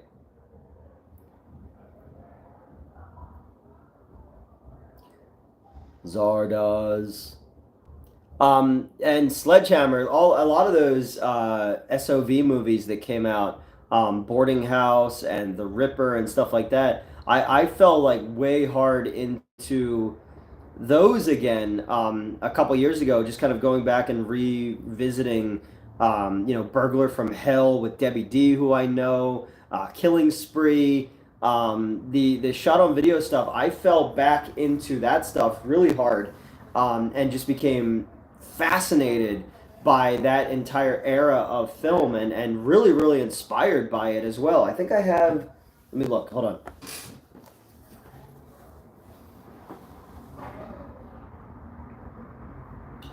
Thought I had my book here of SOV movies.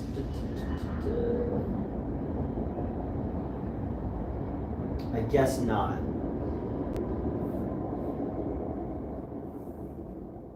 I'll find it. It's not here. No, I have a hardback book about shot on video stuff, that was given to me as a gift back when I used to be on the other show. But no, I've always been fascinated since I learned that you could even do that. The brain's a fun one. I love Cynthia Rothrock. Don the Dragon Wilson. A lot of those guys did voices. If you saw New York Ninja, that Bleeding Skull put out, Linnea Quigley, Ginger Lynn, they all redubbed that movie. It's so fucking good. Cynthia Rothrock, though, should have been a way bigger star. Oh, Black Devil Doll from Hell. Wake up, bitch. Bitch. He also did Tales from the Q Dead Zone. I got to meet him at the Philly Mocha a couple years ago. The American Ninjas. Oh yeah, with the fuck was his name? Fuck, I can picture his face, but I can't think of his name right now. But yeah, the American Ninja series, all that canon stuff was so interesting. Not Jean Claude. No, it was. It wasn't. Fuck. His character's name was Joe, the American Ninja. Dudikoff, Michael Dudikoff. Yeah, see, I got it. Aha. I'm my brain, man. Like sometimes I could just rally stuff off the top of my head, and sometimes I buffer and stutter. That's what happens when you get old. Ninja Joe. He was supposed to be Spider-Man at one point.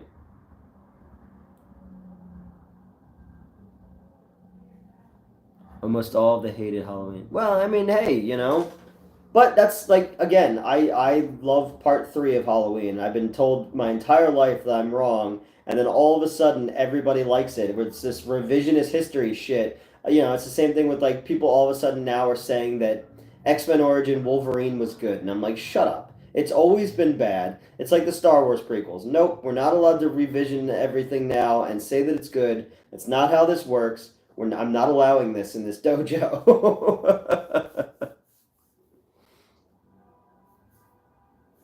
But that's what makes film great, and that's why it's the one thing that I return to. It's the one thing that I love so much.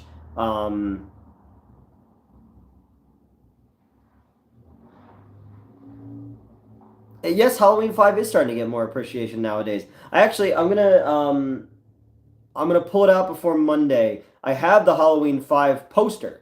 It's definitely in a tube downstairs. I'm gonna look for it. So if when we stream on Monday, I'm gonna have the Halloween 5 poster out so you can take a look at it. You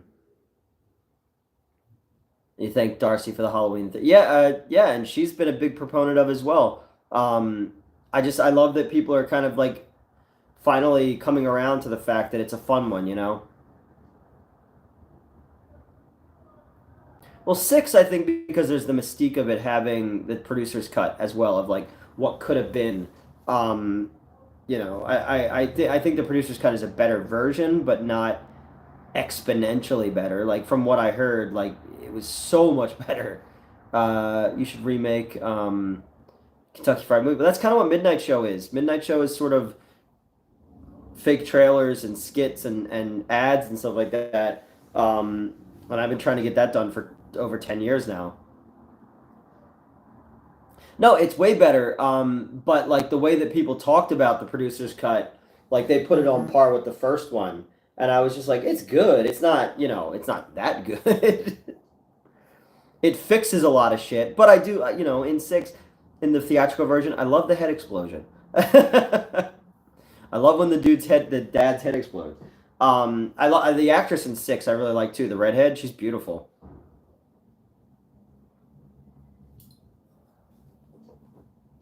But those were those Weinstein movies at that time. He was cutting the fuck out of the movies and ruining them for everybody.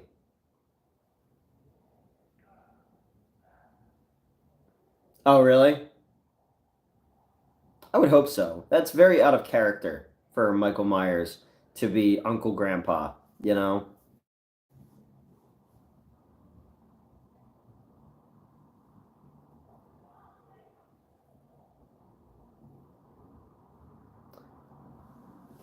Hard Target's good, but best John Woo movies? Check yourself before you wreck yourself, motherfucker. Okay, that makes sense. I thought like it was kind of I thought it was kind of obvious because you see the other fetuses when in the theatrical cut when they're in the hospital that they were like genetically altering things. I didn't think that I didn't think that it was Michael Myers like having sex with people, you know?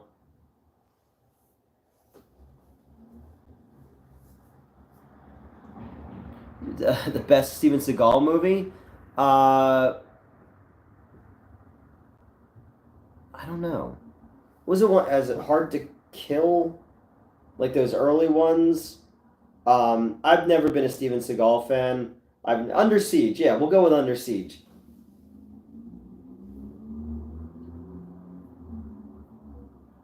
Okay, I can go with that. On comparing it to Rosemary's Baby. Hard to Kill is good. Under Siege is good. Halloween got confused. Well, yeah, I mean you got to figure out how to keep the series going. You know,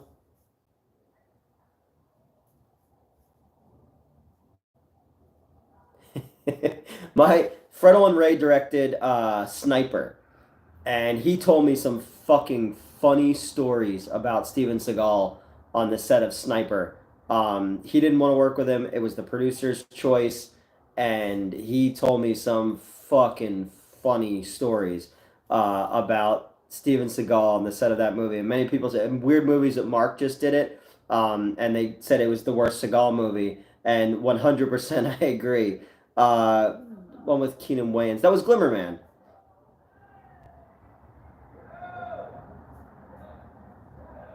It's like I think there's a fight going on outside of my apartment right now. There's always something going on out there.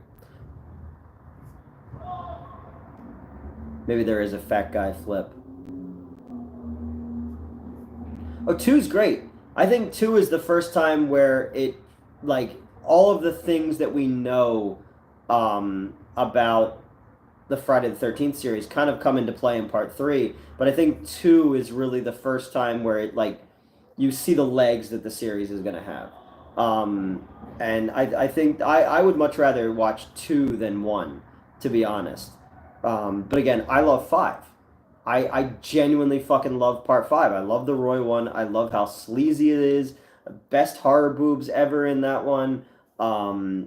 Just mean spirited. What's the Seagal one where he's a fat vampire hunter? Instead of blade, he's butter knife. I don't know.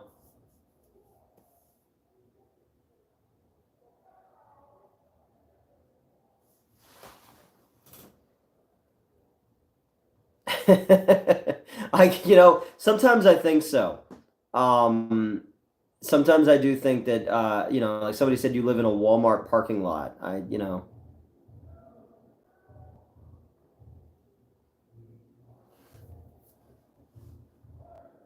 Spitefully. Yeah, cool, man. Keep it up. 1996. It's a good year. I was in sixth grade. Um, I gotta revisit the all the series. Like I've gone back like periodically and I'll pop stuff on, but I haven't really focused on anything much. I've rewatched Hellraiser 1, 2, and Bloodline recently. Um, and I know that there is a director's cut of Bloodline out there. I really need to see it still. See, all right, you get it. Part five is awesome. I fucking love part five. I'll like you'll defend Halloween 5. I defend Friday the 13th part 5. Do watch parties on Twitch. Yeah, I was thinking about that for a while now. Getting together and doing that kind of stuff with you guys. I don't like Hellraiser 3. Like video head and CD head and stuff like that. Um, there are elements of 3 that I like, but I just think that that's right, Dax is in that movie. I forgot Dax is in that movie. Shit. You're right. Yeah, I don't know. I like the ideas raised in Bloodline more. Oh, really? I would like to see that. And if you need someone to pop in and shoot something for defending Friday the 13th Part 5, let me know. I would gladly shoot something defending Part 5. um yeah, I totally forgot that is Dax in that movie. Um but yeah, 3 is very much of its time. 3 is very 90s, very Los Angeles. Um, but again, I'd watch that one over the one with fucking Henry Cavill any day, or the one that's like a found footage one where those two dudes are in like Mexico and like kill a prostitute, and then like the family gets together and it's weird. That's when the fake Pinhead guy showed up. Do you like the new Hellraiser? I liked I liked that each configuration was its own thing. I thought that was kind of neat. I liked their Hell Priest. Um, I just don't think it got Hellraisery enough for me. Like it felt the main character being a an ex drug addict or still a drug addict kind of thing felt a little bit too much like Fede Alvarez's Evil Dead, and it didn't get sexually twisted enough for me. I felt like for the things it got right, it skimmed out on some of the other stuff, So whatever.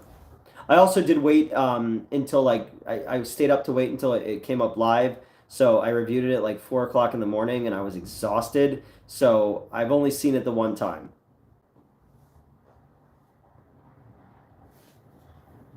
Same thing with the Texas Chainsaw Netflix one. I waited super late at night to watch it. When I finally did watch it, I was like, well, I'll probably never watch that again. Hellraiser Revelations. Is that the one that Scott Derrickson did? Because he did the one with yeah, Scott Derrickson did one way before he ever did like the Sinister movies and stuff like that. What's the best horror porno? Hmm. I've seen I've seen Evil Head. I've seen Repenetrator. I've seen Wet Dream on Elm Street. I've seen the Hellraiser one. I've seen the Saw one. Emmanuel versus Dracula. Is that a thing?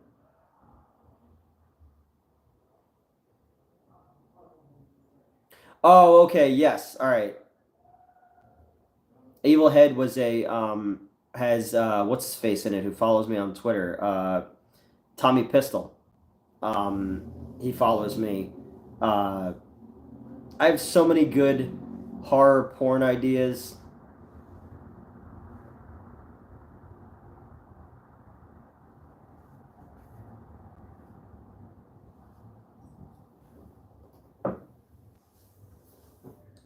I've seen, yeah, Edward Penis Hands. I've seen that one.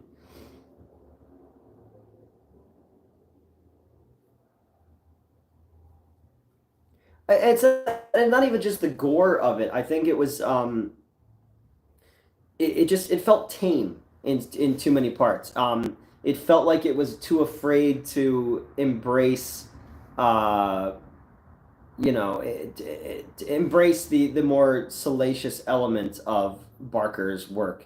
The group is called the Gash. Like we need those things. We need that the S&M quality of it. One that I really like of his that people don't talk about is the director's cut of Lord of Illusion. That's a fucking cool movie that I wish people talked about more. And the director's cut of that one is really good. Ever heard of Dead Time? What is it? Dead Time from 2012 was a pretty rock. It was a pretty crappy rock themed one. No, I haven't seen that. I've seen Dead Time Stories, which was an anthology from the 80s. Yeah, Hellraiser needs to be visceral, you know? Yeah, director's cut is way better. It adds some more stuff to it that like isn't you don't need it for the plot, but it just makes things feel more fleshed out, more Clive Barker-y. And then that character winds up actually becoming the Hell Priest at one point in continuity with the comics and stuff.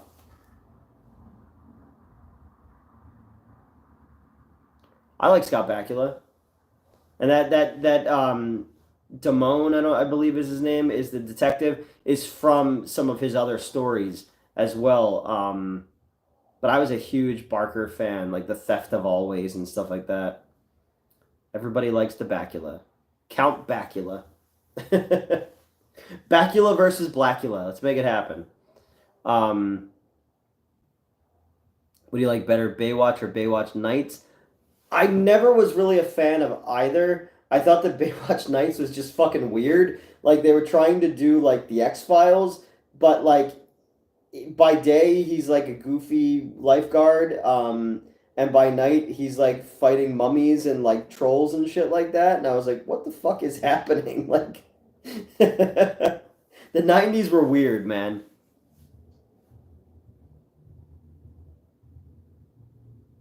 Yeah. And Famke Janssen is in that one, fucking hot as can be. Hey, what's going on, man? Got here late. Well, if you're here late, I got home from work and decided that I wanted to stream because I haven't streamed with you guys in a long time. Busy, and then this week I had surgery earlier in the week. So I'm kind of hurting, but I haven't chatted with everybody in a while, so I wanted to stop on for a little bit, and we've been at it for like 2 hours, you know. Okay.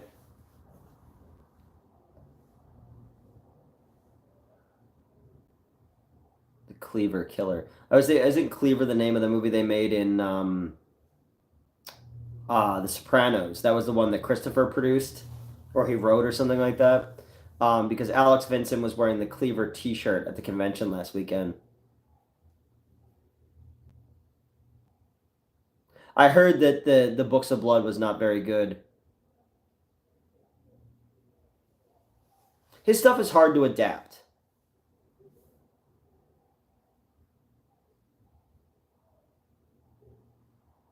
Okay. Well, I'm gonna go watch that other stuff you showed me. I'm gonna go to Wawa after this and grab something to eat, and then come back and watch some of that stuff. Um, at least until I fall asleep. And then Monday we'll be back here and we'll be streaming again, and hopefully we'll get in some kind of regular rhythm. I know I promised FYE that I would go work a couple days for them, not this coming week, but the week after. Which one he's starting with? I don't know. I'm gonna go through.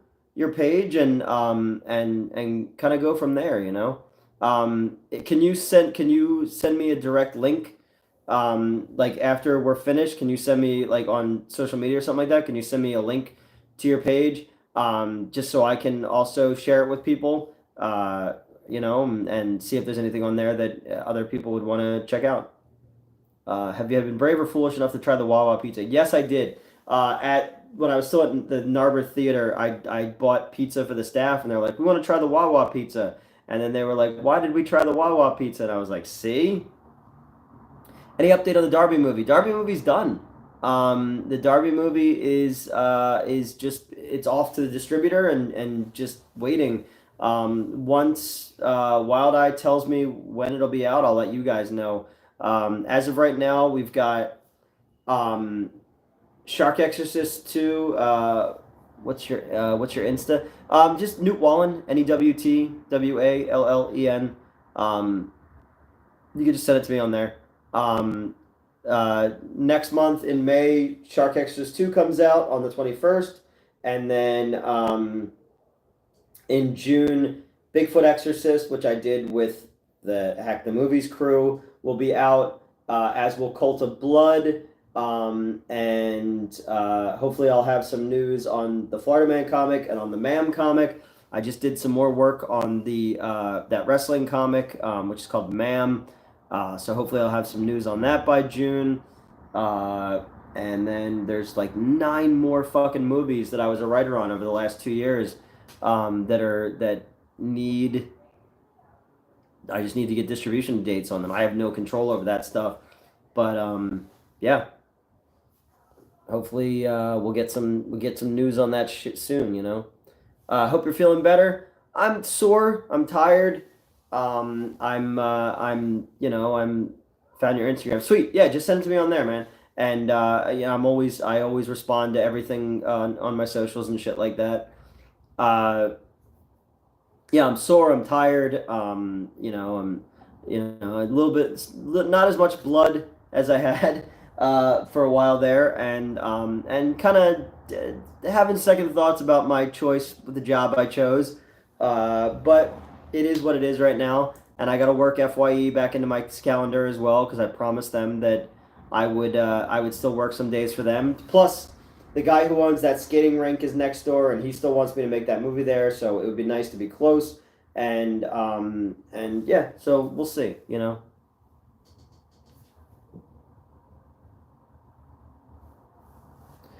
You said you were researching Amityville. Were you going to make an Amityville movie? Yeah, we do review some movies on my page. Yeah, if anything on there pops, I think I could definitely. How expensive is a production distribution on a project that is? It depends.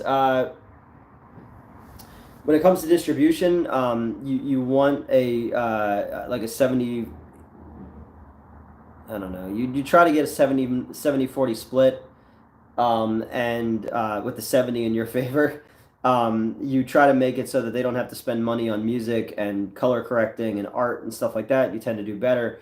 But when it comes to companies like Wild Eye and stuff like that, if they don't make any money on a movie, then you don't make any fucking money on a movie. So that's why a lot of people do self-distribution. Are you gonna remake Sudden Death? They did remake Sudden Death, but they it was like a basketball or something like that. It wasn't hockey. I love Sudden Death. Uh, but my deals is because most of my stuff's been with Donald Farmer, who has good standings with them. I get a little tiny bit on the back end, and that. But everything I've done so far, like Amityville Aliens, that I did with like Will Keenan and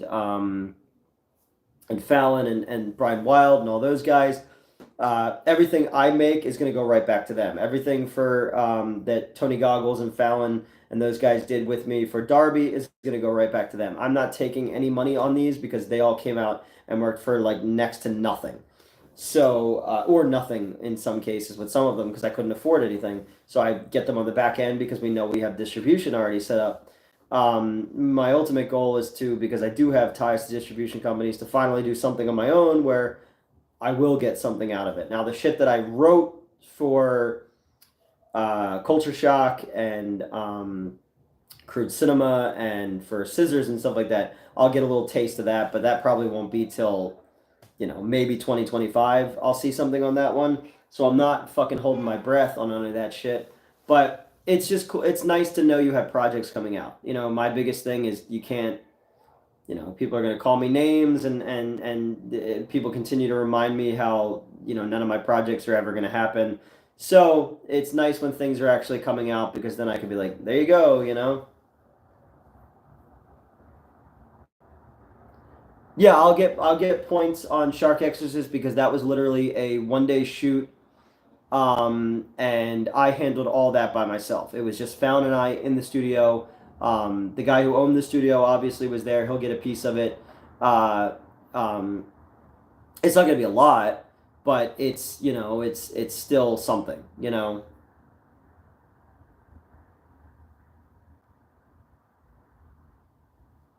Yeah, and again, and that's the whole thing is just to have my name on stuff too. Like my biggest thing was I was not in when I started writing for these people, this stuff that's finally coming out. You got to think that was coming right off the plagiarism shit. So my name wasn't worth a tinker's damn. So I couldn't ask anyone for anything. I had to basically take whatever I could get and then just build up credits so that the more stuff you have that you're part of that is coming out, the more it pushes all that shit down. So obviously I took on every job that I possibly could when all that came up just to have things that people can't say are that I stole from somebody, and without people knowing what the fuck was going on. Everybody was just piling on at that point. So it was just about setting up for the last 2.5 years. How many projects can I write that can push all that nonsense down so that eventually I can get my name back as somebody you can count on as a writer.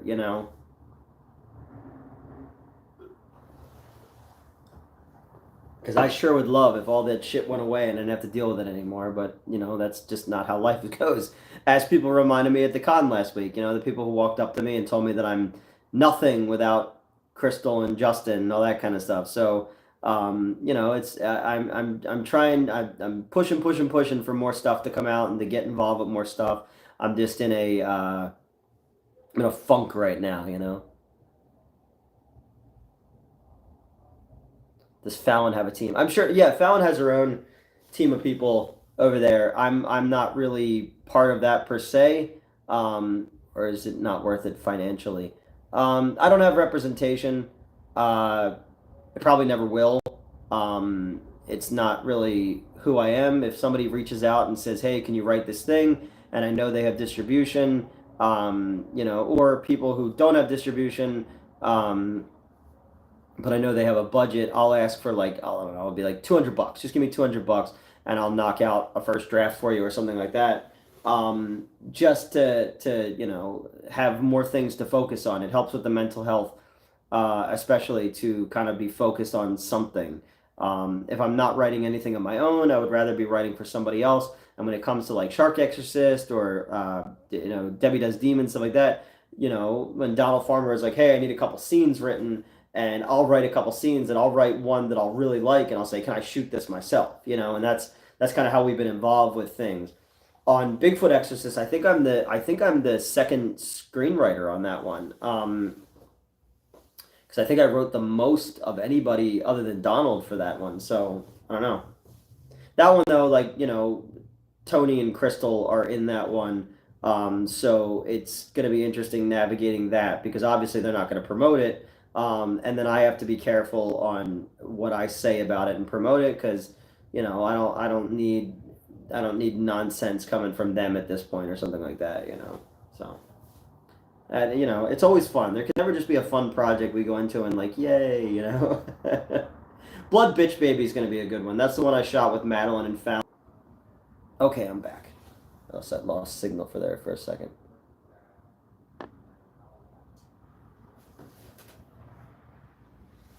It's all interesting, man. And again, I'd love to, I'd love to be. I've written so much shit, and we've had, things get started and then things stop, and I'd love to just be making stuff. It's just not, it just hasn't been in the cards the last 3 years. and it gets frustrating because it's like you announce stuff because people are like, "Yo, start putting this shit together," and then it's a lot of hurry up and wait, and then you get to a point where it just stops, and I feel like I've wasted a lot of time writing screenplays that are never going to see the light of day. Jaws Ferratu, we are so fucking far ahead on production of that, and Mars vs. Cheerleaders and stuff like that. And it's just like it gets so frustrating to write really fast and fall in love with an idea and do all the work and put money into building things and stuff just for it to kind of just die. Yeah, and I've started, stuff has started coming out, and Debbie Does Demons did really well, and again, Shark Exorcist coming up and stuff like that. It's frustrating. It's I don't know. It just gets frustrating because I in my own head feel like I should have more out there. I could be doing more, but like right now, I can't afford to be doing more. So I just have to kind of like grin and bear it and hope that something comes along and something breaks in my way or whatever. So that's why I'm excited about having this talk with this dude on Tuesday night about possibly crowdfunding. Because my biggest fear is crowdfunding something myself because then I'm gonna get called e-beggar by Reddit people and the fucking the British blogger guy and all that kind of stuff. So I tend to avoid doing any of that. Did they tell you numbers like Shark Exorcist? Like as far as like what my cut is gonna be, or like what they're expecting to move. I'm not really sure. Um, the first Shark Exorcist obviously did well in Japan. I won't know anything about how it did until like Donald gets a report from the distributor, and even then, I'm not really entitled to much. Um, uh, what does that mean? Like they said it did well. Yeah, the first one did very well. But I mean, I don't know. I'm not really privy to that information on how well it did. But he said it's done well. Um, and again, before we go into the next project he wants me to do, we'll negotiate because I have done so much for him in the last 2 years, and kind of look a little bit at what he's bringing in and what I've put out, and hopefully then kind of come to an agreement. Where they have projections no, nothing like that. The first one kind of got lucky because Stephen King mentioned it in a tweet, and then Red Letter Media covered it, and Your Movie Sucks covered it, and stuff like that. So they're expecting another push like that, which is why I got involved with it in the first place. Um, and if it gets trashed, that's what I'm hoping for. I'm hoping that it gets like fucking slaughtered because then I can use that momentum for the next thing.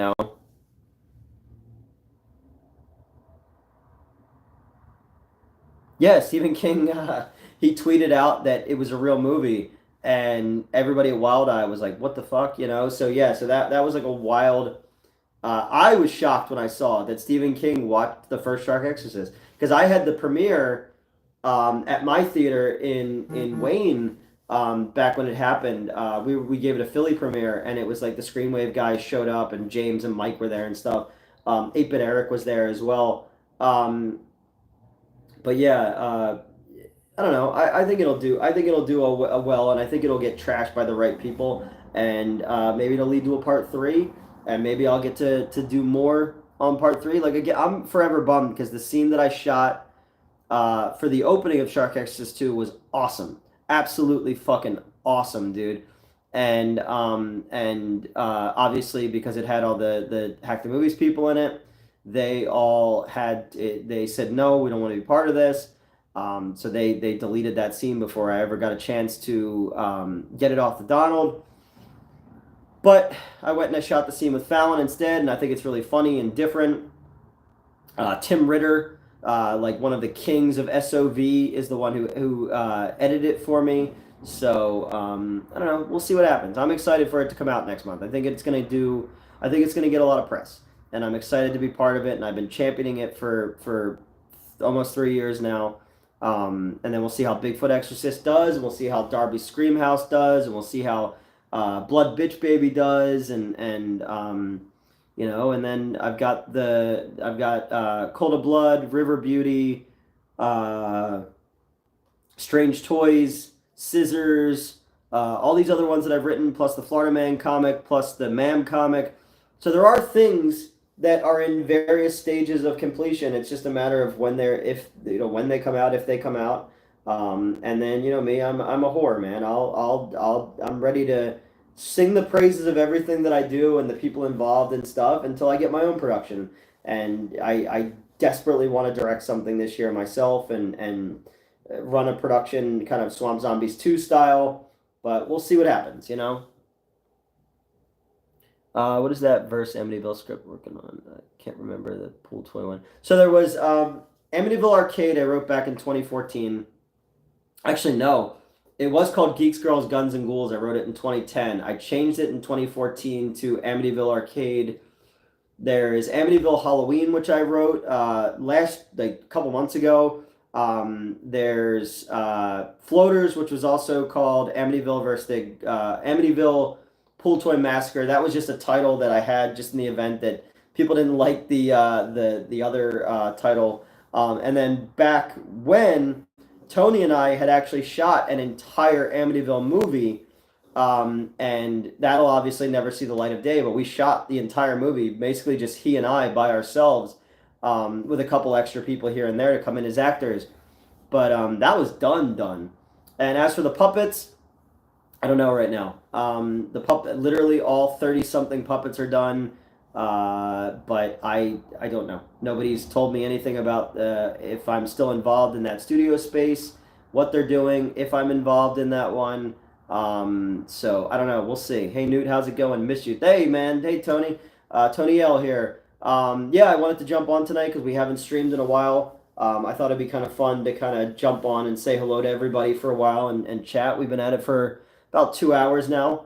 I don't know. I think the Amityville trend is kind of coming to an end, but I just had a bunch of fucking Amityville things ready to go just in the event that somebody was looking for something. I always just try to write a bunch of shit in the event that somebody ever goes, hey, I need this type of project. I'll say, oh, I have one of those, and just throw it over there.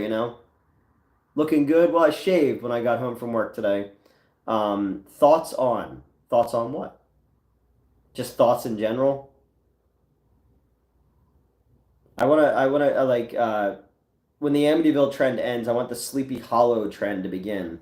Got a whole bunch of cool ideas on how to revamp the Sleepy Hollow stuff. Big fan. Well, thank you. Thoughts on life in general. Get in touch with Zach Baggins. Who's Zach Baggins? Oh, he's the ghost guy, right? He has like a haunted museum or something like that. Remember Zach Baggins? It sounds like a character from like The Artful Dodger. Thoughts on life? I don't know. I'm tired. I'm sore. I retweaked my knee the other day, and obviously I'm still peeing blood. I don't know. We'll see what happens. We'll see how life goes. I'm in these weird like fogs of late of just like trying to make sense of everything that's going on, and figure out a path. Oh, he's Mike's man. Well, Mike's a big like Supernatural fan too, so that makes sense. I've never seen that show though. Yeah, I'd love to. I want to. I'd love. I have so many fucking short, you know, ideas that I've written. Um, the one good thing is I got to see the first cut of the documentary that I was working on, with Mike, who did the Poultrygeist video game. He lives out in Ohio, and he came here and we shot a portion of a documentary about my movie theater stories, and he cut the first part of that. And so hopefully I'll have something like that to show pretty soon. Oh, coin slots full length, that'd be amazing. Do a project with Bam Margera. pizza movie, Pizzagate. Didn't they do a Pizzagate movie?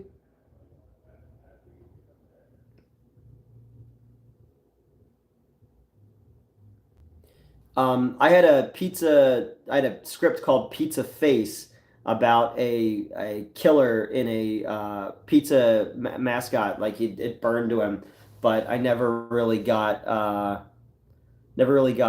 farther than the script process for that. I sort of lost interest in it after a while. But my buddy owns a pizza shop up in North Jersey, and he keeps wanting to make it. I was like, dude, take the script, go do it, you know? Um, all right. 2.5 hours, we're almost 2.5 hours in. I'm gonna stream again on Monday, but I'm gonna sign off now, guys, because I gotta go get some food in me. I have not eaten anything today other than sour straws when I was at work. So I'm gonna do that. Thank you guys for hanging out with me for a while, and hopefully you'll all come and join me again on Monday, and Mets will be with me. So yeah, guys, have a good night. All right, and I'm gonna watch some of that dude's movies he sent me. See you guys.